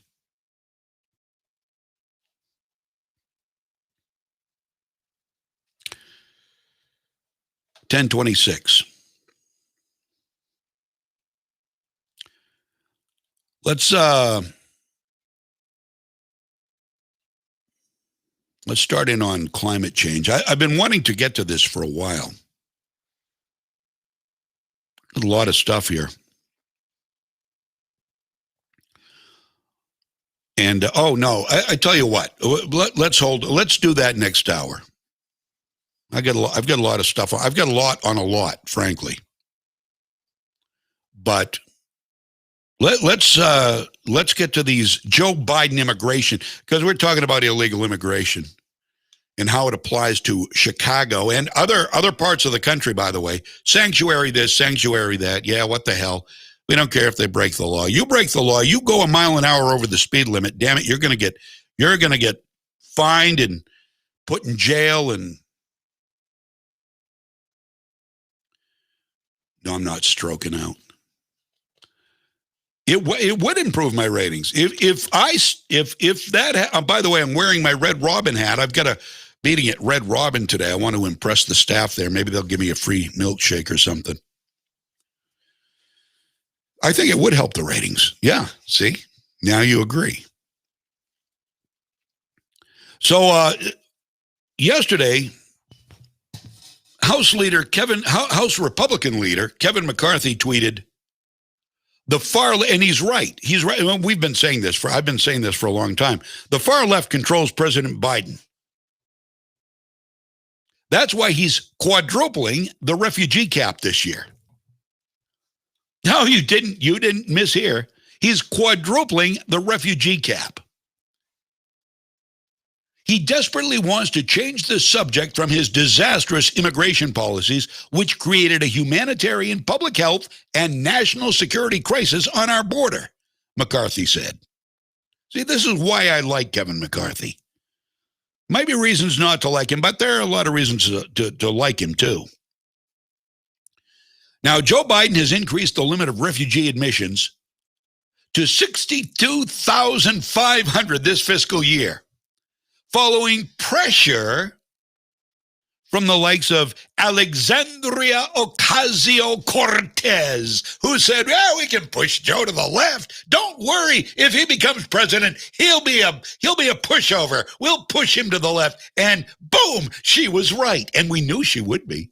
Everybody loves Alexandria. Everybody loves Sandy. So, Biden said in a statement, quote, this erases the historically low numbers set by the previous administration of 15,000, which did not reflect America's values as a nation that welcomes and supports refugees. The new administration's cap will also reinforce efforts that are already underway to expand the U.S. capacity to admit refugees.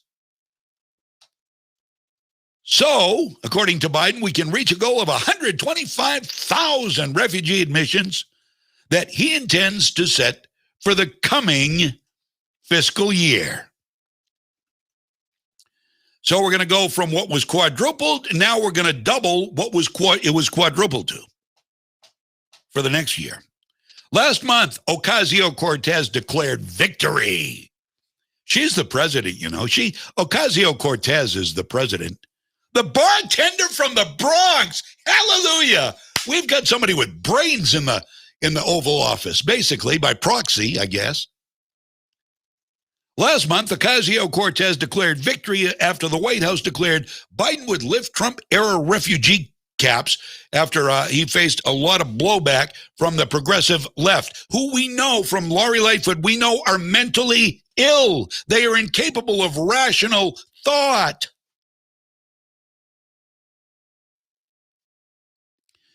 AOC wrote, "This is a testament to the power that people's movements, community advocates, and progressive coalitions have built. Thankful for that. And the Biden administration's decision to respond to organizers today." There's a Saul Alinsky quote if I ever heard it. Now let's get these families to their new homes. You've got a new home here in the United States. Welcome. We'll just displace some veterans, some homeless Americans. We'll just move them out of the shelters. We'll put you in, or we'll put you up in the Hyatt Regency or another hotel, and you'll be good. It'll all be good. Come on in. Come on. Bring them on, said Ethan Strimling in Portland. Bring them on.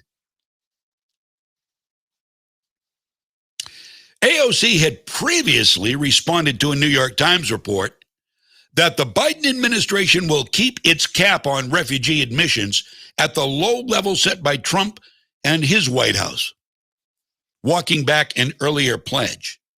So here you go. Here's wishy-washy Joe. Hey, what do I think today? AOC, Susan Rice, Chuck Schumer, Kamala Harris, whatever your name is. What am I supposed to do? Tell me what to think. Somebody tell me what to think. So after he said he wasn't going to increase the cap, he started getting ragged on by AOC, who wrote this: completely and utterly unacceptable. That's all she had to say, because she is the powerhouse. If you doubted it before, don't doubt it now. Here's what she tweeted: completely and utterly unacceptable. Biden promised to welcome immigrants, and people voted for him based on that promise, upholding the xenophobic and racist policies of the Trump administration, including the historically low plus plummeted refugee cap, is flat out wrong. Keep your promise. So he changed his mind. He quadrupled the amount. Next year, he'll double that amount. AOC is happy now. She's happy now.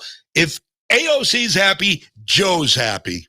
Isn't that? It's a beautiful world. It's a beautiful world. Thank you, Joe. I knew you'd do it, Joe. I knew you would, because you're a puppet, Joe.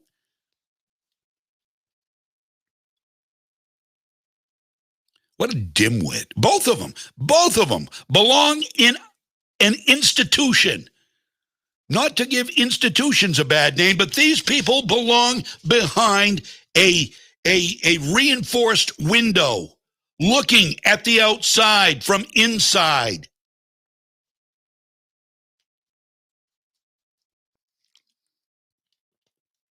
Anthony Blinken, he's a piece of work, huh? Secretary of State Anthony Blinken. We have got such morons, they're all leftist, mentally ill morons. You get Anthony Blinken. You've got Merrick Garland, who sounds like a daughter. He sounds as bad as Joe Biden. Blinken is in denial. He's living in an altered state of reality. He was interviewed by Norah O'Donnell from CBS about the border crisis. Now listen to how they lie. It's in their DNA. Pathological lying is in their DNA. Norah O'Donnell from CBS interviewed him. Not only is he in complete denial of the fact that Joe Biden's policies have caused an invasion of the southern border, but he also says it's Trump's fault. And he says this, he says all these things. He says migrants aren't getting in. Ow, yes. How stupid. This is the Secretary of State. How stupid stupid can you get? How moronic, how imbecilic can you get? You can't get much more imbecilic than that guy. Lying, bald-faced lies right on national television. They aren't getting in. They aren't, excuse me? What? We've seen the video. We've heard the stories. They are getting in. We've seen it with it, but don't believe that, leftists. Don't believe that. Don't believe what you're seeing here. It's just a ruse. It's just a play. Not really happening. Okay, Mr. Blinken. Okay, we'll believe what you say and not what we see because we're compliant. I think the whole administration is built of opportunists and pathological liars. I want you to hear what I just told you. I want you to hear him say it. I'm not making it up. This is what he said. Here's Nora O'Donnell and Secretary of State, the inept Anthony Blinken. Border crossings for undocumented immigrants have skyrocketed. In March, more than 170,000 people were taken into custody. That's the highest in 20 years. Are the policies of the Biden administration to blame? No. What we're seeing is indeed a surge of people to the border. We've seen that in the past, but we inherited a totally broken system. Lied too. Broken intentionally. Lie three. And it takes time to fix it. And by the way, our message is very clear. Don't come. The border is not open. You won't get in. You won't get in. The message is very clear, he says. You won't get in.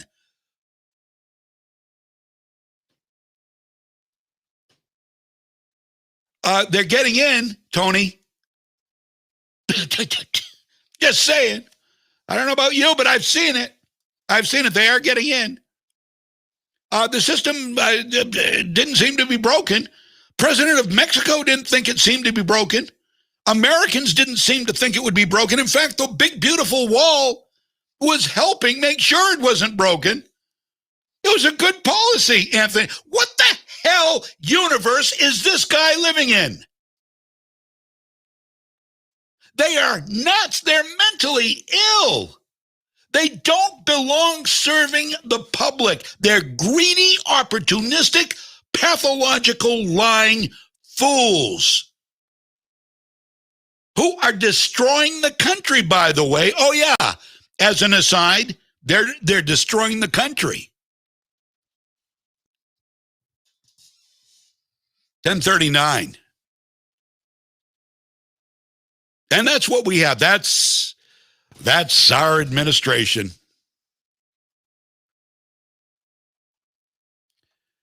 And I mean, that's just part of it. I mean, you've got some losers in there. You have got some losers. You have another opportunist killer, Dr. Rachel Levine, the assistant director of health at, I forget her exact title. I really don't care what her title is.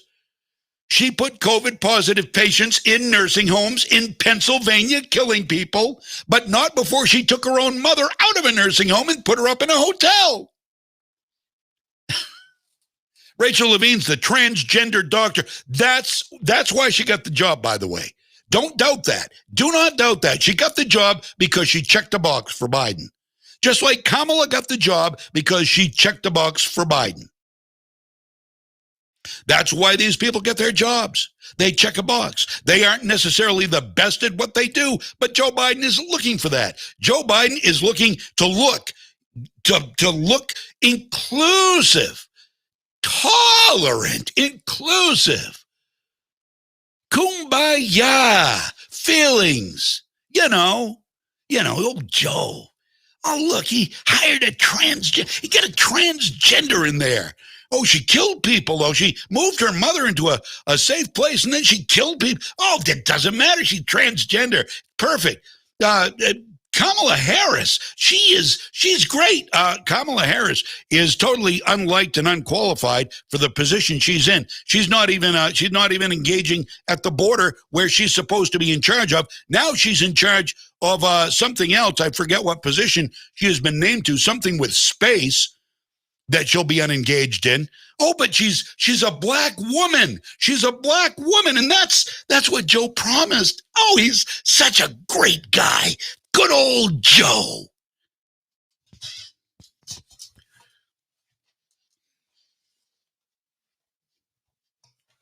Yeah. Yeah, see, I'm a nice guy. Yamiche Alcindor of PBS, who just got a promotion at PBS. Yamiche Alcindor, another raging racist, another leftist talking head. Got a promotion at PBS, the outlet I will never support with my dollars ever again.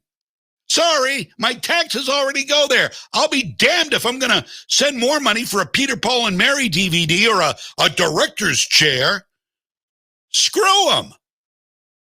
Let them either struggle, go out and get donations on the street, or go under, see if I care. Too many channels to watch now anyway. I don't need PBS clogging up my eyeballs. So Yamiche Alcindor is the one that she got the first question at Biden's first press conference. Remember that? Oh, they're coming to the border, Joe, because they say you're so nice. You're such a nice. Shut up, Yamiche. I mean, gee, why don't you just get a motel room and invite Joe? Good grief, such a nice. Oh, they think you're so nice.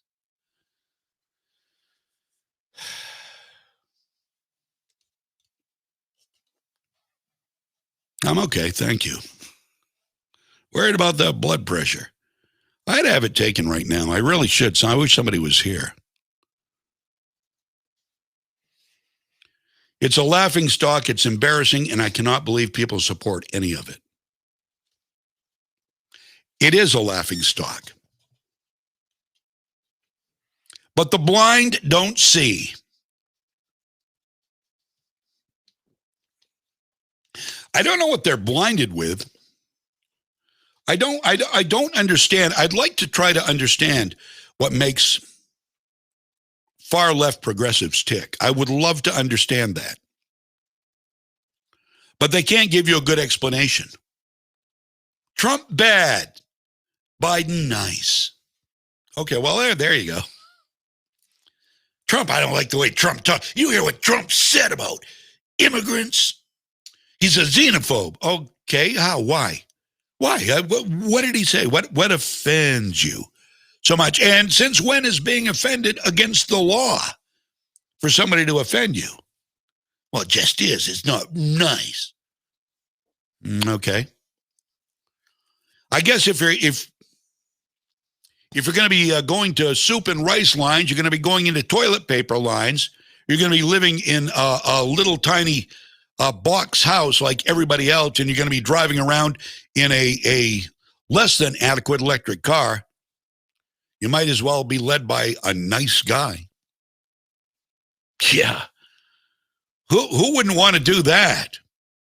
Who wants to be free to go anywhere and do anything they want to in a gas-powered car?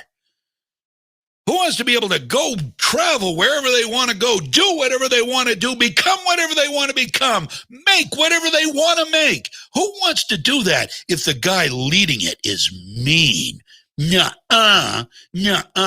I want a nice guy. I'd rather be in a communist society with a nice guy to tell me what to do. Besides, I don't want to have to do anything. I want to be able to sit around and watch TV and eat Doritos all day. And he says I can do that. And he'll make it possible by giving me more benefits and more unemployment. And it's going to be great. So there.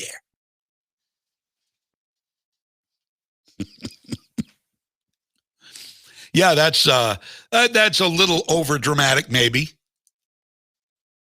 Not unreal, though, is it? It's not unreal. It sort of goes along with the narrative of the left.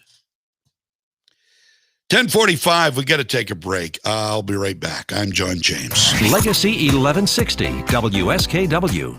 Spring is the time of renewal for both you and your home. So brighten your day and your surroundings with great items from Townline Antiques. Do you love classic decor? You'll find furniture, artwork, glassware, signs, and hundreds more pieces around every corner. Their classic colors and styles will have you thinking spring and feeling invigorated every time you see them. Or maybe you enjoy collecting books, comics, coins, sports memorabilia, watches, or classic electronics. Townline Antiques has rare items that you won't find anywhere else. Townline is also showcasing a new display of art glass that's absolutely dazzling. Each piece is one of a kind with its own unique flair of colors and form. You simply have to see them to appreciate their beauty. And for everyone who loves to bring items back to life, they're now carrying high-quality fusion mineral paints that give you beautiful color and a durable, long-lasting finish. Townline Antiques, open Tuesday through Sunday from 10 to 5, Route 201, right on the Winslow-Vassaboro Town Line. This is Molly from Rod Cycle and RV. We're about a year into the pandemic, and we're all searching for some sort of normalcy.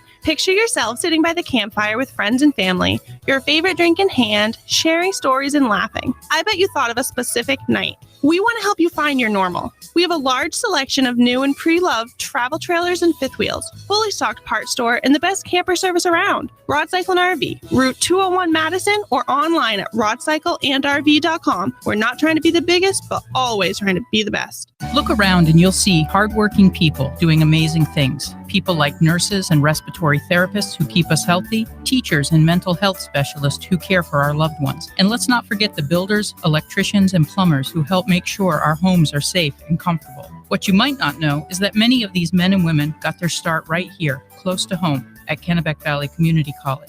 Hi, I'm Teresa Smith, Director of Advising. And for more than 50 years, KVCC has expanded the programs we offer in order to meet the changing needs of Maine's workforce. Our adaptability truly is our strength, and we want you to know that no matter what changes the future brings, KVCC will be here, providing affordable, high-quality education to the people of Central Maine. With summer classes beginning on May 10th, there's no need to wait. You can apply today. High school juniors and seniors may even qualify for a free class this summer. To learn more, visit us online at kvcc.me.edu, or better yet, call us at 453-5822. That's 453-KVCC. I'm CBS 13 meteorologist Lexi O'Connor. Periods of rain through this morning, then staying cloudy and cool with showers and drizzle this afternoon. Temperatures will stay just in the mid to upper 40s today. More rain moves in this evening and tonight, then mostly sunny, breezy, and warmer tomorrow with highs around 60. Partly sunny, mid to upper 50s on Friday with a chance for some showers Saturday. Thank you, Lexi. John James back at your service here. The game this afternoon, the high school softball game. There was going to be a high school softball game this afternoon. It's going to be Waterville. Been postponed until tomorrow. Lawrence at Waterville. So the Bulldogs will play the Purple Panthers tomorrow at 4 o'clock on Legacy 1160. And it'll be right at Mike Violette. He is the man. He is the sports guy. He is your official sports guy here on Legacy 1160. He does it all. He's I enjoy just listening to him call games. He's a pro. And so you want to, just even if one of the teams that you support doesn't play, it'll be exciting just because Mike is calling the game. So how's Joe doing? How's Joe Biden doing? Well, who do you ask? I guess it depends on who you ask, right? Well, CNN's Fareed Zakaria, or Zakaria, I don't know how you say his name. I really, I don't care if I'm mispronouncing it. I apologize if I am, though, if you're a fan of his. But he spoke with a former Secretary of State, Hillary Clinton, this past week, part of their Irrelevant Guest series, I believe. And she asked him to grade Joe Biden. And so here is what Cacklin Cankles had to say about Joe. Give President Biden a grade. Overall, first 100 days, how's he faring? I'd give him an A, and I'm a hard grader. I'd give him an A both on effort, because He's done a couple of things so well, Fareed. He has once again embodied and modeled what a president should act like in the Oval Office, in the White House, in the world at large. Like your husband? With dignity, with purposefulness, with care for what he says and how he treats people. Yeah. People don't have to worry all the time. They don't have to hold their breath when they see their president on television. They don't have to, shake their head and wonder that, a president's going to tell them to drink bleach. Oh, yeah, right. Yeah, that's exactly what Donald Trump said Americans should do. Drink bleach. Drink bleach. I didn't have any bleach, so I had to go out to the garage and get a swimming pool chlorine tablet, and I took that, and I felt much better afterwards. Yeah, drink bleach. Your husband made people feel good too. He was fitting of the Oval Office, in the Oval Office, especially in that little dark lobby, right, Hillary? He made people feel so good. They felt so well. Certain people. Hillary Clinton. I think probably even Kamala Harris laughed at that. Yeah, see? Anyway, so the professed propaganda outlet, that is CNN, they just love Hillary, don't they? They love Hillary. So do you think Joe Biden virtue signals and tries to show everyone that he's better than you and me? Because he wears a mask everywhere, even when he's outside, almost everywhere. Even though he's been vaccinated. Wear your mask. Wear your mask. Damn it. Kill grandma. Here's Joe Biden virtue signaling in an interview he did on NBC with Craig Melvin. Okay, wait a minute. Where is it? Here's the audio. 3, 2, 1, go. CDC guidance this week about outdoor mask wearing. Yeah. A lot of folks excited that they can now shed these masks if they've been double vaccinated. Are you going to be one of these folks now? We no longer going to see the president of the United States outside with a mask on? Sure. I mean, but what I'm going to do, though, because the likelihood of my being able to be outside and people not come up to me is not very, very high. So it's like, look, you and I took our masks off when I came in because look at the distance we are. But if we were, in fact, sitting there talking to one another close, I'd have my mask on and I bet you'd have a mask, even though we've both been vaccinated. And so it's a small precaution to take that has a profound impact. It's a patriotic responsibility, for God's sake. It's making sure that your wife, your children, if in fact they haven't been vaccinated, making sure that they're not going to get sick. Patriotic duty, for God's sake. Ruby, for God's sake, turn around. Well, except when you're around former presidents, apparently. Now, a story at WND.com says Democrats have twisted the simple act of wearing a mask into a convoluted crusade full of hypocrites, idiots, and lunatics. And President Joe Biden is at the top of the heap in his great big black, almost full face covering mask. Now, contrary to what the CDC has said last Friday, he called for fully vaccinated people to still mask up even in the presence of other vaccinated individuals. So while he proudly masks outside by himself, when he's inside next to 90-year-olds, he's maskless. You've probably seen the picture. I posted it at my Facebook yesterday. New picture. Joe and Jill cozied up to Jim and Rosalind Carter, arms draped around them, and they... no mask. For God's sake, it's a patriotic duty. Do they want to kill a former president and first lady? Apparently, where's your patriotic duty, Joe? For God's sake. Sound like Henry Thayer. Was that the name, Henry Thayer on Golden Pond? Hey, good God. Good God, Ethel.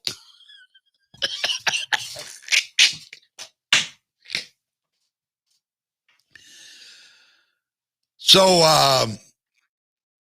Joe Biden is simply an arrogant and stupid man, and Jill Biden isn't much better. Dr. Jill Biden, the Surgeon General, should be Surgeon General. Many people are commenting on how big the Bidens look when compared to the tiny Carters. Looks like Gulliver in the land of Lilliput, right? That's what it looks like. I mean, they do. They look huge. I didn't notice it at first, and people started commenting on it. Why are they so big? They look like giants. Many people are commenting on how big. An expert from The Guardian explained the Bidens are not in reality 3 times the size of the Carters. And here's what The Guardian said. The image is possibly distorted, and somebody on my feed mentioned this. The image is possibly distorted by using a wide-angle lens. When taking photos in a smaller space, you don't often have room to move far enough back to get everyone in the frame, so you use a lens like a fisheye lens that can take it all in. Unfortunately, if you use a lens that is really wide, while also standing in very close to the subjects, it'll distort the photo, making those close to the camera appear giant while shrinking those further away. I don't have the picture right here. I guess the Bidens must have. I think the Bidens were closer. The Carters were sitting in a chair, and the Bidens weren't. The Bidens were standing next to the chair. And they looked huge. Maskless. Right next to the Carters, 96-year-old man, Jimmy Carter. No, it wasn't Photoshop. The listener saying it was it's not Photoshopped. It was 18 discrepancies. It was clear. It was a lens. I mean, lenses do that. I've seen fish. You may have them in. I've got them in my. I can do that right in software. Use a fisheye lens effect, and it will do that. It distorts the figures. If it's in a smaller space, they will frequently use a wide angle lens or a fisheye lens, and that's what it does. So good call by that listener who pointed that out last night on my feed. I haven't read any of the comments from today, but they were really funny last night. The whole reason I posted it is because, Joe Biden wore his mask outside all the way to the Carter's home, and once he got inside with the 90-plus-year-olds, he took it off. So he's virtue signaling outside. Inside, to hell with it. To hell with my patriotic duty, for God's sake. Come on, man.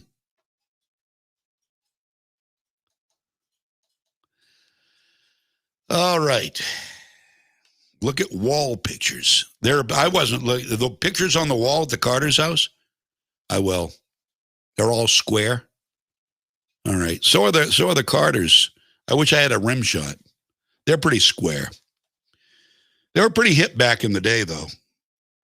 Is it 11 o'clock already? My word. Okay, we've got to take a break. We'll be back after the news. I'm John James. Legacy 1160, WSKW. If you love to shoot guns or just like to keep those skills up to par, you just need to put some rounds down range. At Economy Guns and Indoor Range at 81 Main Street, Madison, you can. No matter the weather, no matter the day. Beautiful, well-ventilated indoor range downstairs, a gun shop upstairs. One stop does it all. Forgot to bring targets? No worries. They've got those too. And when you go in, make sure you say hi to Rosie. Economy Guns and Indoor Range on Main Street, Madison. Open Monday through Saturday, 10 to 5, Sunday, 10 to 2. Hi, it's Chelsea from Whittemore & Sons, where we are proud to carry Coyote tractors, some of the most powerful, fuel-efficient, technologically advanced tractors ever built. One reason we love Coyote tractors so much is that we have the perfect machine for anyone with any project. Coyote tractors are also easy to learn, so you can start using them effectively right away. Professionals who have been using Coyote tractors for years love that we have in-depth knowledge of all of our Coyote tractors so that they can get the exact machine and implement they need to take on the most important tasks. tractors. Check out the full line of Coyote tractors, attachments, implements, and accessories at Whittemore & Sons, with dependable sales and service for over 50 years. If you have questions or want to schedule a pickup, just call 207-474-2591. Run ahead of the pack with a Coyote tractor from Whittemore & Sons on the Waterville Road in Skowhegan. Sales and service by a family who cares. Whittemore & Sons, outdoor power equipment. What's important here at Moody's is we have a lot of opportunity for upward mobility. Moody's definitely helped me through. They sent me to school. I got my degree in business. I had the demeanor and I had the willpower and the want. Our trade is constantly changing and there's always new challenges that arise. I definitely feel like an owner. It's very exciting. When you like what you do, you like your job, you like the people you work with, what else could you ask for?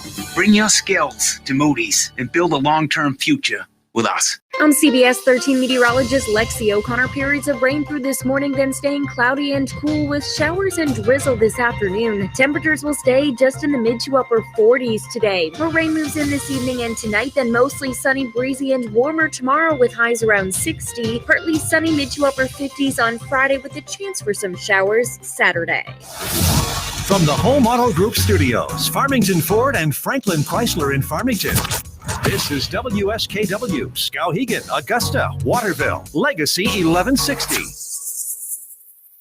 ABC News, I'm Jim Ryan.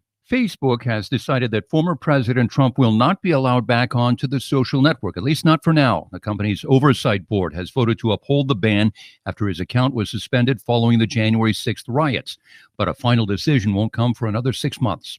Members of the Indian delegation at the G7 meeting in London are isolating after testing positive for COVID. What we know is the Indian foreign minister will not hold in-person meetings for the rest of his time while he's here in London. He will only join virtually. But the U.S. delegation says that Secretary Blinken and the rest of his team do plan to continue to do their in-person work as they had planned. Even though Secretary of State Blinken and 4 members of his staff had a bilateral meeting with the Indian delegation, including the Indian foreign minister, on Monday. ABC's Mary Alice Parks in London. The southern U.S. is dealing with the aftermath of another round of severe springtime weather. At least 4 people have died in flooding, winds, and tornadoes. This is ABC News. The number 2 Republican in the House, Steve Scalise, now is calling for the 3rd highest-ranking GOP lawmaker there, Liz Cheney, to be ousted from leadership.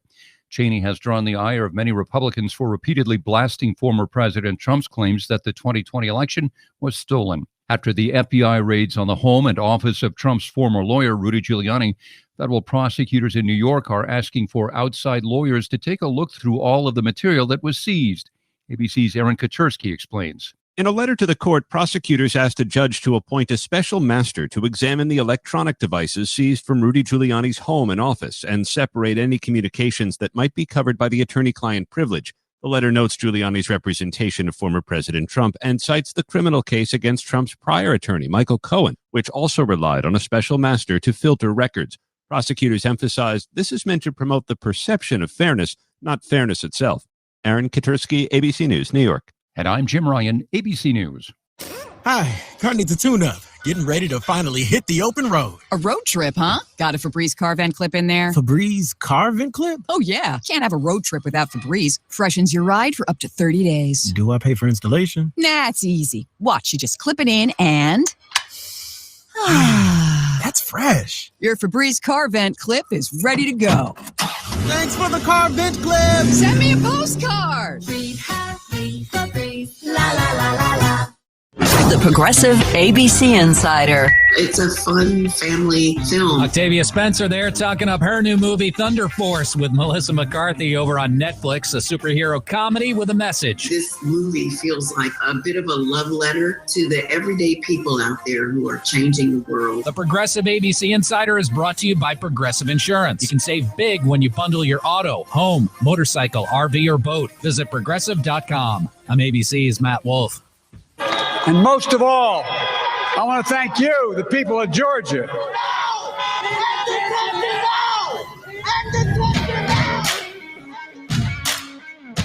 No respect at all. Thank you.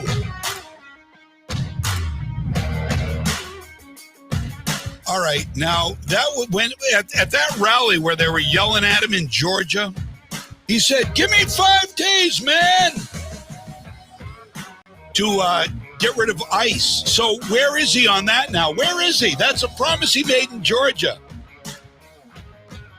He said that and he got his ass out of there real quick, didn't he, huh? Joe!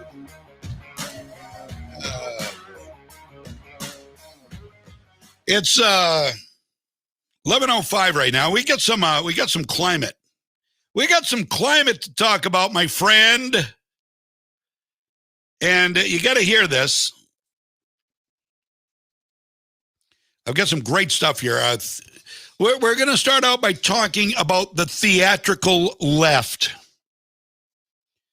You do understand that climate change, man-made climate change, and catastrophic global warming. If you listen to this show, you do understand that's a lie, right? Sorry, I'm preoccupied here for a minute. Things aren't looking good. Okay, so, by the way, we are brought to you by the Gun Shop on Coney Circle in Augusta, Freedom's Pep Rally. And you can hear Legacy 1160 WSKW live 24/7 audio. Sponsored by the Harry J. Smith Company on Sanger Avenue in Waterville. And our video broadcast on all platforms is brought to you by Moody's Collision Center. So, the progressive leftists are a creative lot. You know, is it surprising really that theater, you talk about theatrics, theater is so full of progressives? And I'm not being mean, I'm being honest. They have an ability to create and act and convince with their words and actions. And look at Hollywood. Not all are leftists, but I'd be willing to bet a majority are. So listen to this classic play put on by glacier scientists. I'm not making this up. You're going to think I'm making it up because it sounds funny. It's not. It's a funeral for a glacier. Go ahead. I know you can hear me. I can't help it. It's a habit. I always do that. Maybe I should be heard and not seen. So, listen to this classic play. This is from the UK Guardian. And let me set it up for you here. Worried researchers held a ceremony for Clark Glacier to illustrate how the climate crisis is eroding ice packs. I think what we need here is a setting. Because I'm not a bad actor myself. Could I have a little setting for this? I'm going to read you. I'm going to tell you about the funeral for the glacier here in Oregon. Have a little music, please, over there. Oh, that's nice. Oh, perfect. Okay. It was like a rotting carcass of its former self. Funeral for an Oregon glacier. The funeral was a suitably solemn affair, with a small casket placed on a table covered with a black drape. A maudlin yet defiant speech quoted a Dylan Thomas poem. A moment's silence was held. Inside the casket, however, was not a body, but a vial of melted water from Clark Glacier in Oregon. Once an imposing body of ice, but now a shriveled remnant of its former self. Now,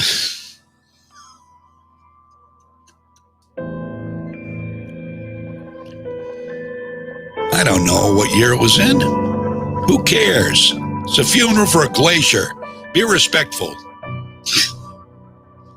The funeral stunt held by a worried glacier researcher and his friends happened on the steps of the state capitol in Salem, illustrating how the climate crisis is rapidly gnawing away at the majestic ice packs that used to throng the mountains of the northwestern U.S., potentially posing a threat to the region's water supplies.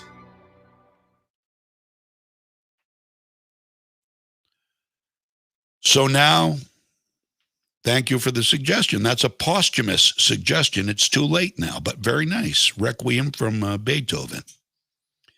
So now the truth of the matter.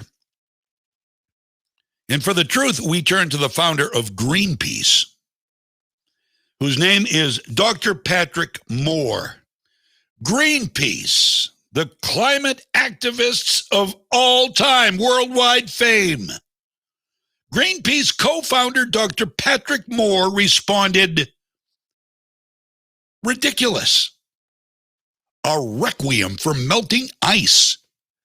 Glaciers aren't alive. Now some trees will be able to grow where the glacier had rendered the land lifeless. There is nothing good about glaciers except perhaps their scenic appeal. When they advance, they gouge massive scars in the landscape, destroying all life before them. Would the Greens prefer that the glaciers were advancing into what is forest and farmland today? Or do they think glaciers can just freeze in time and never shrink or advance again? Given the choice between advancing versus retreating, I say let them melt in peace to expose new land for greening.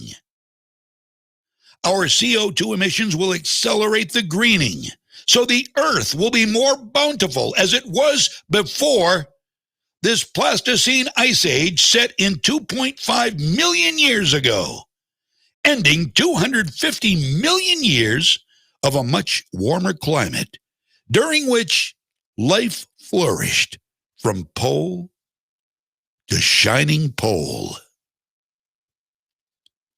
Greenpeace co-founder Dr. Patrick Moore, laughing at the climate alarmists. Greenpeace.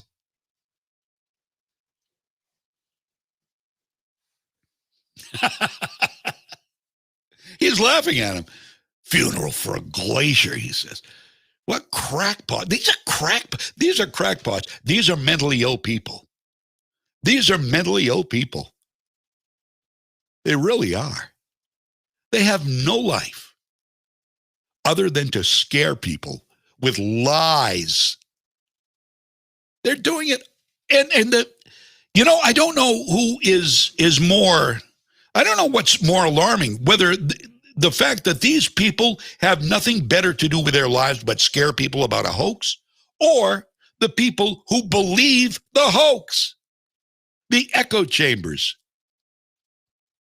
Yeah, there's global warming. There's global warming. Oh, I've got a lot of great stuff to get to. You got to hear this. You got to hear this. If you aren't yet convinced, you may be. Let me tell you about Joe Biden's climate plan, which, by the way, is all being done for nothing. Zero. No reason. No reason. Climate envoy John Kerry, for nothing. No reason for him. Doesn't need to be there. Making big bucks off the American public and China at the same time, likely, who doesn't have to do a thing. And we're going to lose our infrastructure. And they're going to make all kinds of money. And they are lying. And they're scaring people, including our children. And the schools take up valuable learning time preaching this hoax. They preach lies. They are preachers, not teachers. They are echoing a lie. They are pushing a political agenda. If you're a teacher and you are forced to push the political agenda and they will not accept you not pushing the political agenda, quit. Find something else to do. Go work at Hannaford. I would. I'm not going to lie to kids. I would not lie to kids, even if it was my mission or my stated mission in my contract. Lie to the kids. Tell them the climate is going to kill us and we need to put windmills and solar panels up. I would say, screw you, I quit. I would just like that. Maybe not just like that. I might use a little bit more colorful language, actually, but, for the sake of radio, I'll leave it at that. So what does Joe Biden plan to do? Well, according to The Blaze, Joe Biden held a climate summit with dozens of world leaders recently, and he pledged to cut America's greenhouse gas in half by 2030. With or without approval from Congress, by the way. When he said executive orders were for tyrants, he was talking about himself. He knew he's a tyrant, or soon would become one thanks to AOC. I don't think the guy has an original thought in what's left of his brain. I think all the thoughts he has are placed there. He just has the power to get things done. Now, besides claiming that Biden's promised transformation of the U.S. economy under the Green New Deal type image would create millions of jobs, the administration has not explained how this plan would impact everyday life for Americans, but some people are already doing the math, and I want to share it with you because the leftists aren't doing the math because they're just saying, oh my God, he's going to save us all. Oh, whatever you have to do, Joe, AOC, thank you for caring enough about the earth, Mother Earth, to save us all. So I am the voice of reason here. I am the objective voice who is going to explain to you what you are going to see. So you'll be ready for your demise. Yeah, that's right. That's right. The lifestyle you're living now, see ya. So the New York Times wrote that achieving Biden's climate goal would mean a very different America. Now, that statement alone should scare you to death. That one statement alone. So, the New York Times pointed to studies that show the far-reaching changes and what they could look like within 9 years, which is how long to get to 2030. This is only a 50% cut, by the way. Talking about cutting emissions in half by 2030. Here's what it would look like. Half of the country's electricity would come from renewable sources like wind, solar, or hydro, up from 1/5 today, meaning the number of wind turbines and solar panels dotting the nation landscape could quadruple. Bullet point 2. 2/3 of new cars and SUVs would be powered by battery. 2/3, up from 2%, 1/50th today. 1/50th to 2/3. And they're not cheap. Oil and gas producers would slash emissions of methane, a potent heat-trapping gas, by 60%. Same stuff that comes from the farting cows, which is why they want to go to virtual fake meat. Virtually all of the 200 remaining coal plants in the U.S. would be shut down. Now, the Daily Mail gathered studies to show how such sweeping reforms might impact the average American, and they compiled a number of recent studies to show how drastic the changes would look. According to the Mail, a study by Michigan University's Center for Sustainable Systems showed that Americans may have to cut their red meat consumption by 90%. Or 4 pounds a year. That's it. That's what, a couple of family meatloaves. That's the equivalent of limiting your intake to 1 hamburger a month. Consumption of all other meats would need to be cut by half. The outlet confirmed the Times estimate that 65% of new cars and SUVs would have to be electric, adding that 10% of new truck sales would also have to be electric, while noting the average cost of a new electric vehicle, this is the average cost, is about $55,000. You know that $2,000, $3,000, $4,000 beater you buy when you just need something to get from here to there? $55,000. Good luck.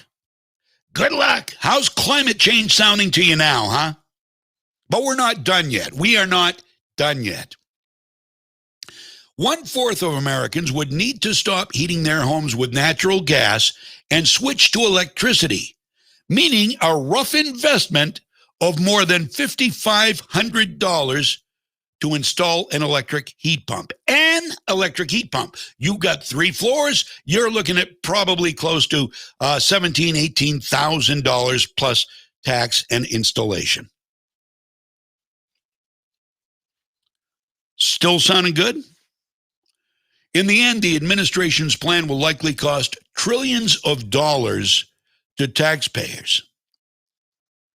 Before Joe Biden was elected, Stanford University fellow Bjorn Lomborg argued in the Orange County Register that the Democrat was guilty of climate panic, noting that many of his proposals would hurt Americans' pocketbook and not even achieve significant benefits to the environment. Lomborg concluded that Biden's plan will cost $3,500 per taxpayer each year, and this cost will increase significantly. The idiots perpetuating the hoax are making things up and saying things that are just plain brutal and meant to scare people and or make you feel guilty. No guilt, no shame here. Everyone's favorite friendly scientist, Bill Nye the Science Guy, recently issued a veiled death threat to climate deniers. This is nice. Oh, he's Bill Nye the Science Guy. Bill Nye sucks, okay? Can I tell you that? Can I tell you Bill Nye sucks? He recently issued this veiled death threat to climate deniers, saying there's an old saying, science proceeds one funeral at a time, but it's not happening fast enough. Nice guy, that Bill Nye. And AOC says that a cause of climate change is trampling racial justice. All right, so now we've tied climate change into racial justice. Okay. All right, don't believe me? Well, let's get a little golf crowd type audience here. Let's hear a little bit of AOC as she spews forth idiocy, as she always does. We're looking for 4. Okay, here's AOC.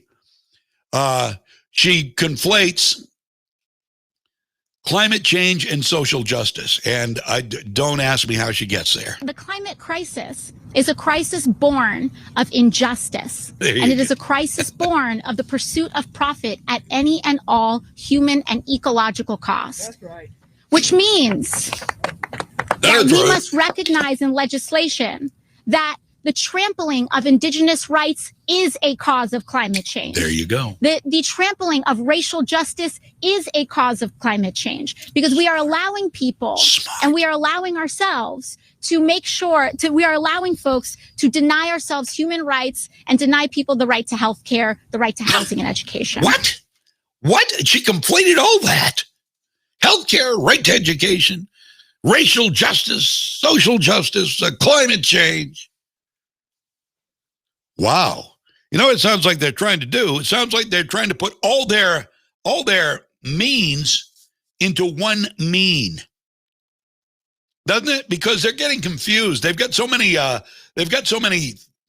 feelers out there, so many irons in the fire, as it were. You know, they've got the open borders, they got the climate change, they got the pay for the education, they've got the open the building the border wall, they've got Medicare for all. And it's just so confusing. So why not, bring them? They all They all contribute to climate change. So now we've got one means to get to our ultimate end, which, by the way, is power and control, which, by the way, is money for them. Oh, they're evil. They're out there doing it all for profit. Well, why the hell are you doing all this? You're doing this for profit, AOC. Don't lie. Well, you can't help it. You can't help it. You're a progressive. You lie. That's your nature. That's your inherent nature, and you can't help it. Oh, by the way, has anybody ever told you, AOC, you're stupid? Can I tell you that? I'll be nice when I tell you, AOC, you're very, very pretty, but you're awful stupid. Okay? All right. Might be a little bit more easier to swallow if you put it to them that way. I mean, these people are pulling out all the stops and convincing far too many dummies that what they say is the truth. I don't think AOC has credentials as a climate scientist, and I don't think she reads much other than her fear-mongering climate activist friends, what they push out. I mean, for people like this naive bartending windbag, there is no flip side of the coin. There is no glass half full. It's all doom and gloom, except no substitutes. We're all going to die soon if we don't act now. Hashtag believe the idiot. Oh, you know what else? Oh, and let's conflate something else into this while we're at it. Defunding the police. You know, it sounds so stupid. I wouldn't blame anybody for sitting out there and saying, does he even prepare his show? He just talks about nonsense.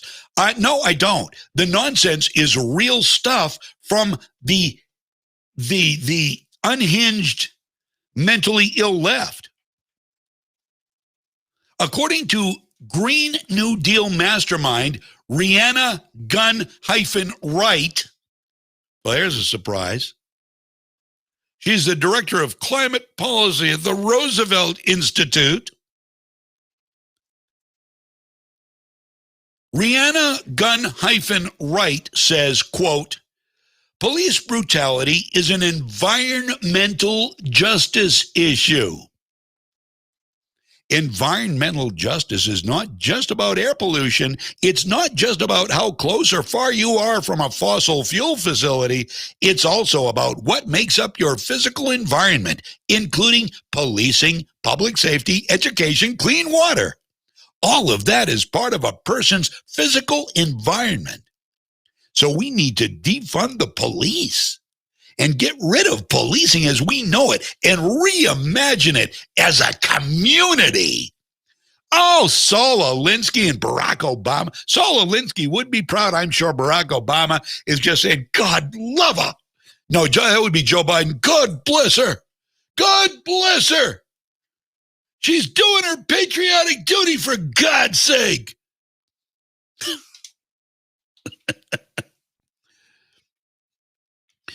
Greta and AOC attended the same primary school. They're still there. They're still there in primary school. They've learned nothing. Greta Thunberg.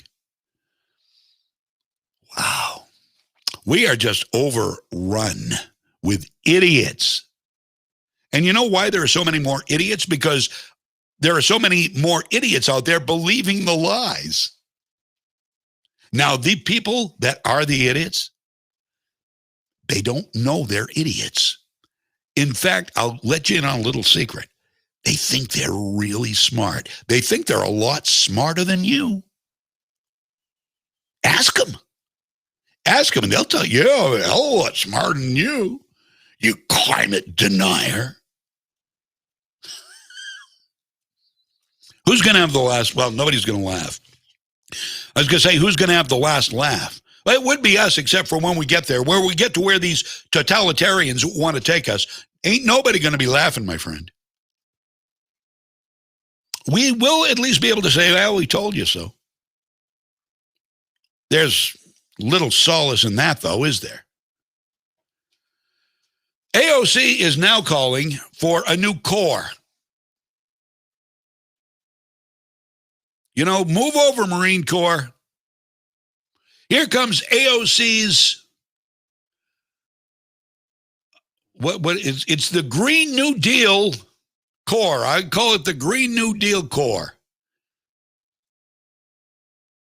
According to Fox News, AOC and her progressive friends are calling for the creation of a 1.5 million strong group of civilians to work on federally funded projects addressing climate change as part of their sweeping Green New Deal legislation. Members of this civilian climate corps would receive on-the-job training and work with community groups on initiatives to reduce carbon emissions, enable transition to renewable energy, build healthier and more resilient communities, implement conservation projects with proven climate benefits, and help communities recover from climate disasters. The Civilian Climate Corps would fall under the purview of the Corporation for National and Community Service. They love the word community, you know, the community organizing, community education, community service, because it starts with communism came from community, and it is one of their favorite government models. Now, the National Community Service Corporation for National and Community Service is an independent government agency that also runs AmeriCorps and other national service initiatives. The group would seek to employ 1.5 million Americans. Yes, employ. We're going to increase the federal government by 1.5 million people over 5 years, calling for coordination between the federal government and local organizations, including unions. It's all in there.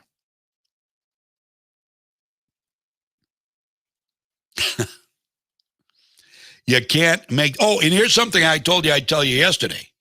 I didn't get to this. I talked about it a little bit. Climate activists, I want you to hear this now. If you're a climate activist, hear this. Put your money where your mouth is. I'm serious about this. Now I want to see you do the right thing. Climate activists are now trying to cancel pets. Pet police have arrived. Experts suggesting reducing the rate of dog and cat ownership in favor of other animals to reduce pets' carbon footprint, equal to emissions of 13 million cars, according to an article at climatedepot.com. Vox magazine goes full pet police, asking, are our pets gobbling up the planet? Gregory Oken, a professor in the Department of Geography and the Institute of Environmental and Sustainability, reducing the rate of dog and cat ownership, perhaps in favor of other pets that offer similar health and emotional benefits, would considerably reduce those impacts. Proper poop disposal is important. Oken found that pet poop is equivalent to the annual trash of 6.6 million humans. More trash than Maryland produces. Woof.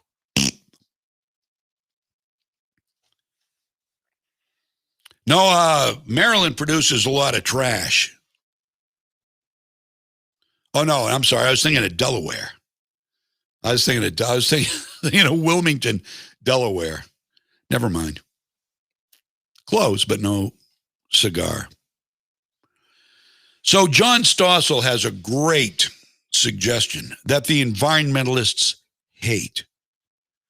Now, this is something I would warm up to. A lot of people on both sides would warm up to this.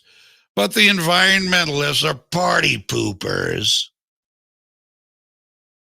As we're bombarded with climate alarmism from all sides, Biden, Bernie, AOC, Pocahontas, and others, gas prices are going up, almost $2.80 a gallon now.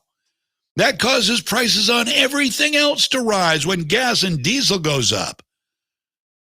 We've gone from being an energy heavyweight to minimal fossil fuel producing nation. Meanwhile, to save us from the evils of climate change, we're told that windmills and solar will save us, and millions of clean energy jobs are coming.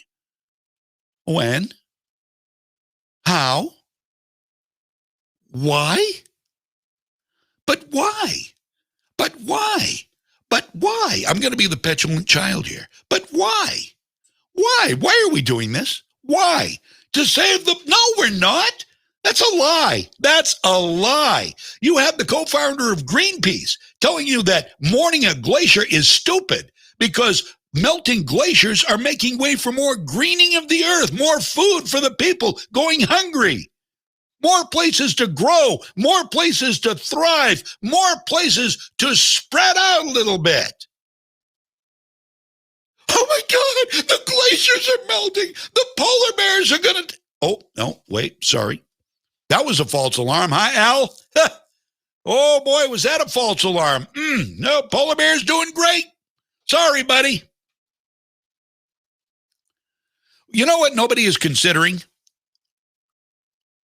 Clean, cheap, and renewable, because activists are afraid of it. They're afraid of it. They're scared of their own shadows. Nuclear power. Oh, my God. Don't say the word nuclear. No, I didn't. I said nuclear. George W. Bush says nuclear. Nuclear. People say that. I know. AOC is a globalist plant. She is a plant. She is a plant. In more ways than one. She's in the sense you meant it, and she's a plant. Has the thoughts of a plant. I mean, talking to her is like talking to a house plant, I suspect. But she's a good actress. She's a great actress, AOC is. I looked through the hinges in my door, and I thought I was going to die. 90 minutes on Instagram. She went on with her made-for-TV drama about how she was almost killed by Ted Cruz and the Capitol Police on the day of the armed insurrection at the Capitol. I laugh at these people. They are so insane. They're so insane. They're so cute. They're funny. They're like fuzzy little creatures. Come here, let me pet you. Come here. Come on. Would you like a treat, AOC? Come on here. I would think a dog, a house pet would be smarter than her. And not nearly as frightened waking up at 3 o'clock in the morning because climate change. John Stossel did a great piece I'm going to play for you now. You can hear you can hear all of it, all of his work, and you can support him. He does a lot of these great things independently.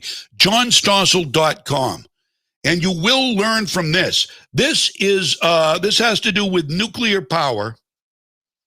And I think if you're anything like me, you'll agree. It's time, if we want to clean up the environment, clean up the air, it's time to go this way and not the way of the left. Do you worry about the climate? The world is going to end in 12 years if we don't address climate change. Climate change is the existential threat. I don't think it's existential, but climate change may become a real problem.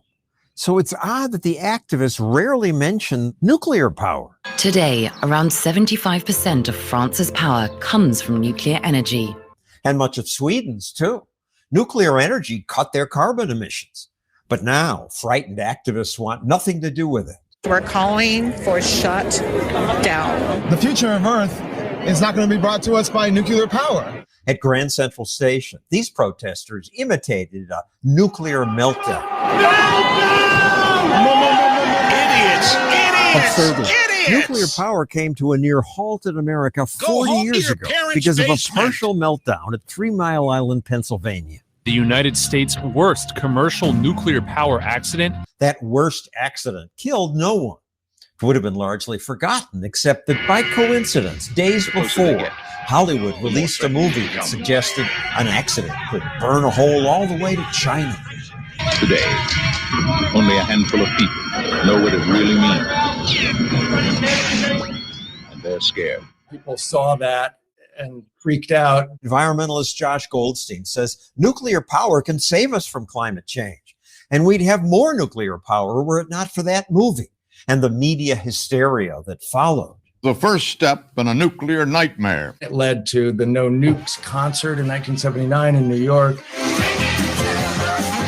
I live in terror of the next accident. Activist Harvey Wasserman turned anti-nuclear after 3 Mile Island. It's a virtual inevitability that we're going to have another disaster. His argument has basically won. The nuclear industry is being dismantled. What was so terrible about 3 Mile Island? No one died.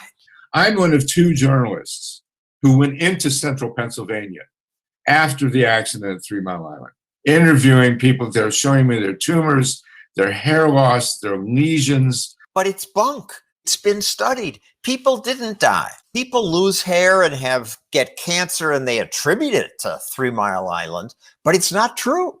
Having been there, it's my clear assertion that people were killed at 3 Mile Island. Actual scientists couldn't find a threat to health. 3 Mile Island was here, where there's less cancer than in most of the state. Nobody was harmed at 3 Mile Island. But what about the Fukushima disaster? The tsunami was real. And we were told there were dangerous radiation leaks. There was heightened radiation, but it was all at this low level below what we consider to be safe. The radiation never amounted to dangerous to beyond normal approved levels? That's right. What harmed people was when everyone freaked out and ordered a massive sudden evacuation, ripped people out of hospital rooms. People panicked. And that caused suicide, depression, all kinds of terrible effects. The fear of radioactivity really did kill people. There has been a nuclear accident in the Soviet Union. One accident did kill people, Chernobyl. It happened in the old socialist Soviet Union, where those who built the plant cut corners to please the dictators. Investigations revealed both procedural and design errors. No Chernobyl-like plant will be built again. But even including Chernobyl's deaths, nuclear power is much safer than coal, oil, natural gas, almost as safe as wind and solar. Facts are on your side. How are you losing this battle? There's been a campaign of fear-mongering around radioactivity and radiation and nuclear power for decades now. Nuclear waste. We're told the waste from nuclear plants will kill us. A serious health hazard. What about the waste? That's concentrated, and it lives just about forever. If you took all the nuclear waste, all the spent fuel from all America's reactors for 60 years, it would fit into a Walmart. It's literally a small problem. We kill many, many more people by using a lot of fossil fuels. Many environmentalists say nuclear power is the only solution to climate change. You do not cool the planet with a radioactive fire that burns at 570 degrees Fahrenheit. The speediest drop in greenhouse gas pollution on record occurred in France when that country transitioned to nuclear. I guarantee you, France will not be building any more nuclear power plants. Yes, the anti-nuclear movement stopped nuclear in Europe too, but other places in the world are building them like crazy. China is putting a nuclear reactor on the grid every 2 to 3 months. And America may soon finish one. 15 years after approval was sought, it still isn't operating. It took 6 years just to get permission to build. It didn't always take so long. Blue dots on this graph show construction time before 3 Mile Island, and in red what happened to plants being built after. Because America more than doubled construction time and cost by increasing regulations. It takes 12 years to build the plant because there are so many regulations. You want more? Yes, actually, I do. We could have clean power from nuclear plants if silly people like you weren't scaring people about the wrong things. If you want to accuse us of having raised the cost of building new nuclear plants by demanding more regulation, I plead guilty. Activists like him say countries can power themselves with rooftop solar panels and wind. Improving technology has lowered their prices, so they're now as cheap as nuclear. But there's a problem. What do we do when the wind doesn't blow or the sun doesn't shine? Well, usually it's one or the other. When it isn't, he says, store energy in batteries. We are having a major technological and industrial revolution in battery capacity. Batteries are environmentally nasty. They can be, and that needs to be dealt with. The idea that a miracle battery is going to come along and save us, it's completely untested. Nuclear energy has been tested. It could reduce greenhouse gases and keep energy cheap, if only we didn't fear it so much.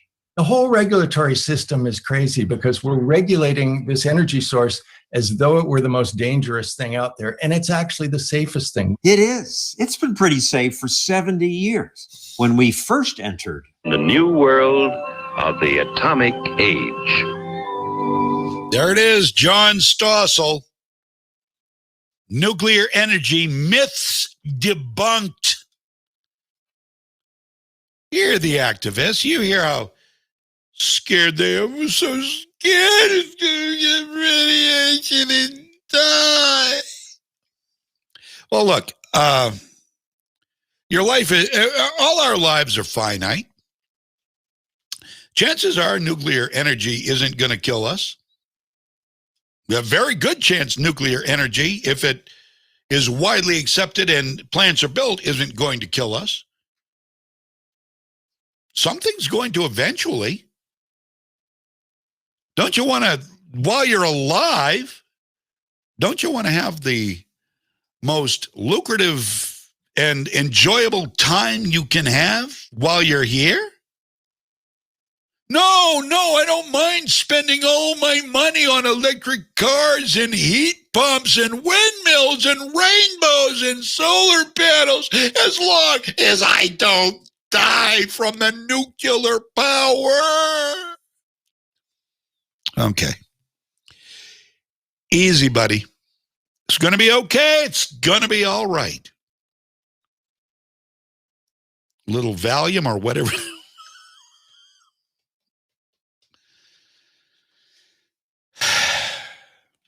So that's why nuclear isn't being considered, because it frightens people. It scares people. It's great. It helps economies. It sure helped Wisconsin's tax base. A lot of woke people in Wisconsin, though, that are from away. Oh, we don't want nuclear power in our town. Oh, we know it's going to cost us a lot more money in taxes, but we're from Massachusetts. We're rich. We don't worry about more money, just as long as we don't die of the nuclear power.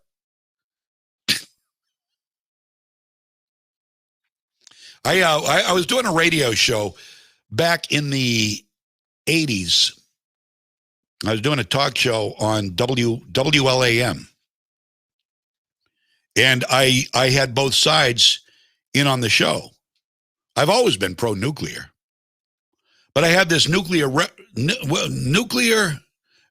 Nuclear Referendum Committee. They had a committee dedicated to creating referendums to get rid of Maine Yankee. And so this guy was just the most boring. Oh, we're going to melt down. We're going to die. Everybody's going to die. We need to get rid of it. We need to shut it down now. They were trying to shut it down now. It wound up shutting down before its life was up. And I can't remember why that was. And we had another guy from, I think he was from Central Maine Power or something, who was pro-nuclear power. And so we talked with him. And then my dad and I remember this is one of the great trips I took with my dad. We went down to the Maine Yankee plant, and this guy from CMP or Maine Yankee gave us a tour of the facility, and it was really neat. We get to see the turbines and, where they store the rods in the big water tank, and it was really cool. I'm glad we did it. But, I mean, this argument goes back a long. It's all, it's all because of feelings. This is what the left uses. In this case, they use the feeling of fear. It's emotional. It's visceral. This is how they get their way. And, sadly, their sheep respond. They respond to emotions. They don't respond to intellectual or objective thought, critical thinking. But they will respond to emotions every time. And they know that. It's become an art. It's become an art for the left. And they get their way by playing on emotions, by play acting. That's why I say their theatrics is their thing. A little weeping, a little help the children. Like Nancy Pelosi does so disingenuously all the time. And people, oh, she's crying. She's actually crying. She really cares about the children. She doesn't care about the children. She cares about her daughter patting her pocketbook and her husband's and hers and maybe a few of her friends, and that's it. That's all Nancy, and the next Botox treatment. And hopefully getting those teeth glued in a little better. But beyond that, she has no concerns for anybody. None. Nobody. She just wasted space in the house. Powerful wasted space. Got to take a break. We'll be back. I'm John James. Legacy 1160, WSKW. What's important here at Moody's is we have a lot of opportunity for upward mobility. Moody's definitely helped me through. They sent me to school. I got my degree in business. I had the demeanor and I had the willpower and the want. Our trade is constantly changing and there's always new challenges that arise. I definitely feel like an owner. It's very exciting. When you like what you do, you like your job, you like the people you work with, what else could you ask for?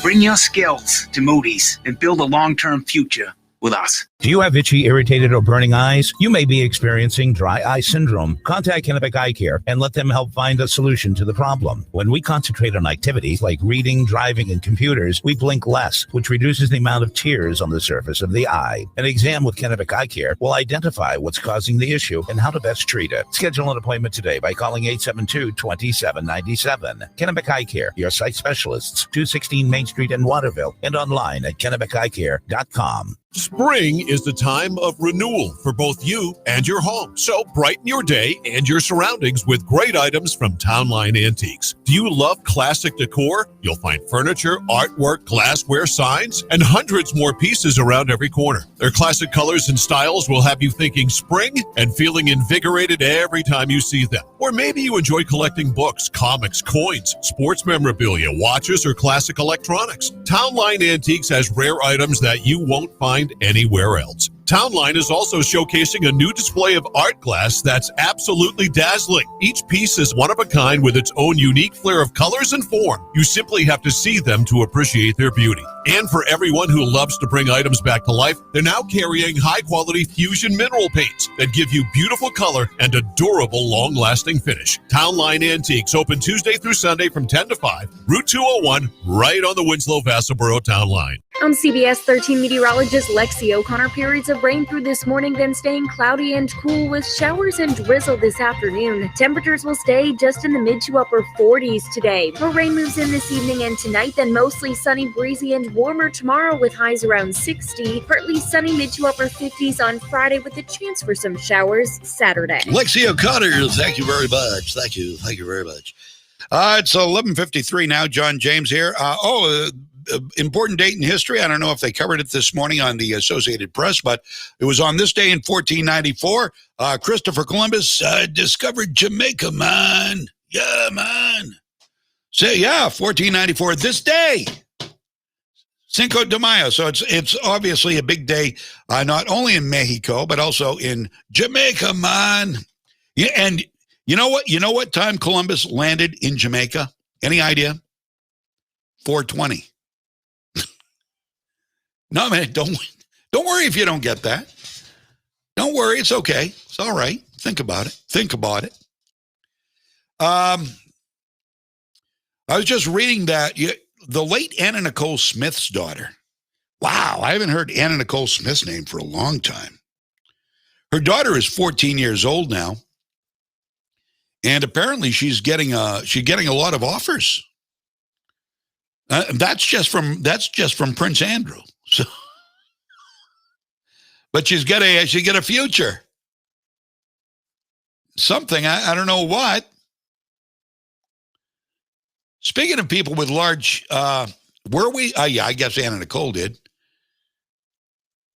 Caitlyn Jenner wants to reduce her E-cup breast implants. Now, when you are the creator of your breasts, wouldn't you think you'd make a better decision at the onset as an adult? Yeah, you look at people with, size E-cup, whatever, and you say, geez, that looks uncomfortable. I don't think I'm going to go there. When you get to choose your breasts, as part of the remodeling, wouldn't you choose the right size initially? So Caitlin wants to go for a C cup instead of the E cup. She thinks the E's make her look unnatural, I guess. So I thought that was interesting. I read that and thought I'd pass it along to you. Okay, we've got one more. Do we have time for that? And I don't think we have time for this. Oh, no, we don't. Because we've got to get back into music. We have staff back at the radio station that will have to get us back into music. But I've got some, and I'll do this tomorrow morning. A doctor who is calling foul, a meteorologist, a guy with great credentials, by the way. I'll tell you what he says. I'll give you my opening lines here. So what he says is, there is no climate crisis. There is no climate emergency. Dr. Spencer is a scientist, and he's well credentialed, and he knows what he's talking about. But all the scientists, according to the left, all the scientists agree that we are in the midst of a monumental, catastrophic climate crisis. No, they don't all agree. It's a lie. It's another leftist lie. They tell you 99% of the scientists agree, and guess who believes them? The left. The left, they don't look for proof. They just believe what they hear. The proof is out there, but they don't look for it. They don't want to look for it. They want to believe what they're told because it's easier that way. They just believe what they're told, and they go on with their lives, doing what they want to do, and they just ignore the facts. Well, we don't ignore the facts. We bring you the truth. Hopefully, we can change some minds in the process. If I've changed your mind on anything, by all means, let me know. I would like to know if maybe you have come around a little bit even. It'd be good to hear. It'd just be a little heartening, I guess. That's it. That's all we've got time for today. Back to music here in a few minutes after the news. And I will see you tomorrow morning at 9 o'clock. Again, the game between Lawrence and Waterville, scheduled for today at 4 o'clock, postponed. It'll be here tomorrow, same time, 4 o'clock. Mike Violette will be your host for local high school softball. We are your local sports station. I'm John James, and this has been your pep rally for freedom. Have a great afternoon. See you tomorrow. WSKW, Legacy 1160. If you love to shoot guns or just like to keep those skills up to par, you just need to put some rounds down range. At Economy Guns and Indoor Range at 81 Main Street, Madison, you can. No matter the weather, no matter the day. Beautiful, well-ventilated indoor range downstairs, a gun shop upstairs. One stop does it all. Forgot to bring targets? No worries. They've got those too. And when you go in, make sure you say hi to Rosie. Economy Guns and Indoor Range on Main Street, Madison. Open Monday through Saturday, 10 to 5, Sunday, 10 to 2. What's important here at Moody's is we have a lot of opportunity for upward mobility. Moody's definitely helped me through. They sent me to school. I got my degree in business. I had the demeanor and I had the willpower and the want. Our trade is constantly changing, and there's always new challenges that arise. I definitely feel like an owner. It's very exciting. When you like what you do, you like your job, you like the people you work with, what else could you ask for? Bring your skills to Moody's and build a long-term future with us. I'm CBS 13 meteorologist Lexi O'Connor. Periods of rain through this morning, then staying cloudy and cool with showers and drizzle this afternoon. Temperatures will stay just in the mid to upper 40s today. More rain moves in this evening and tonight, then mostly sunny, breezy, and warmer tomorrow with highs around 60. Partly sunny, mid to upper 50s on Friday with a chance for some showers Saturday. From the Home Auto Group Studios, Farmington Ford and Franklin Chrysler in Farmington. This is WSKW, Skowhegan, Augusta, Waterville, Legacy 1160.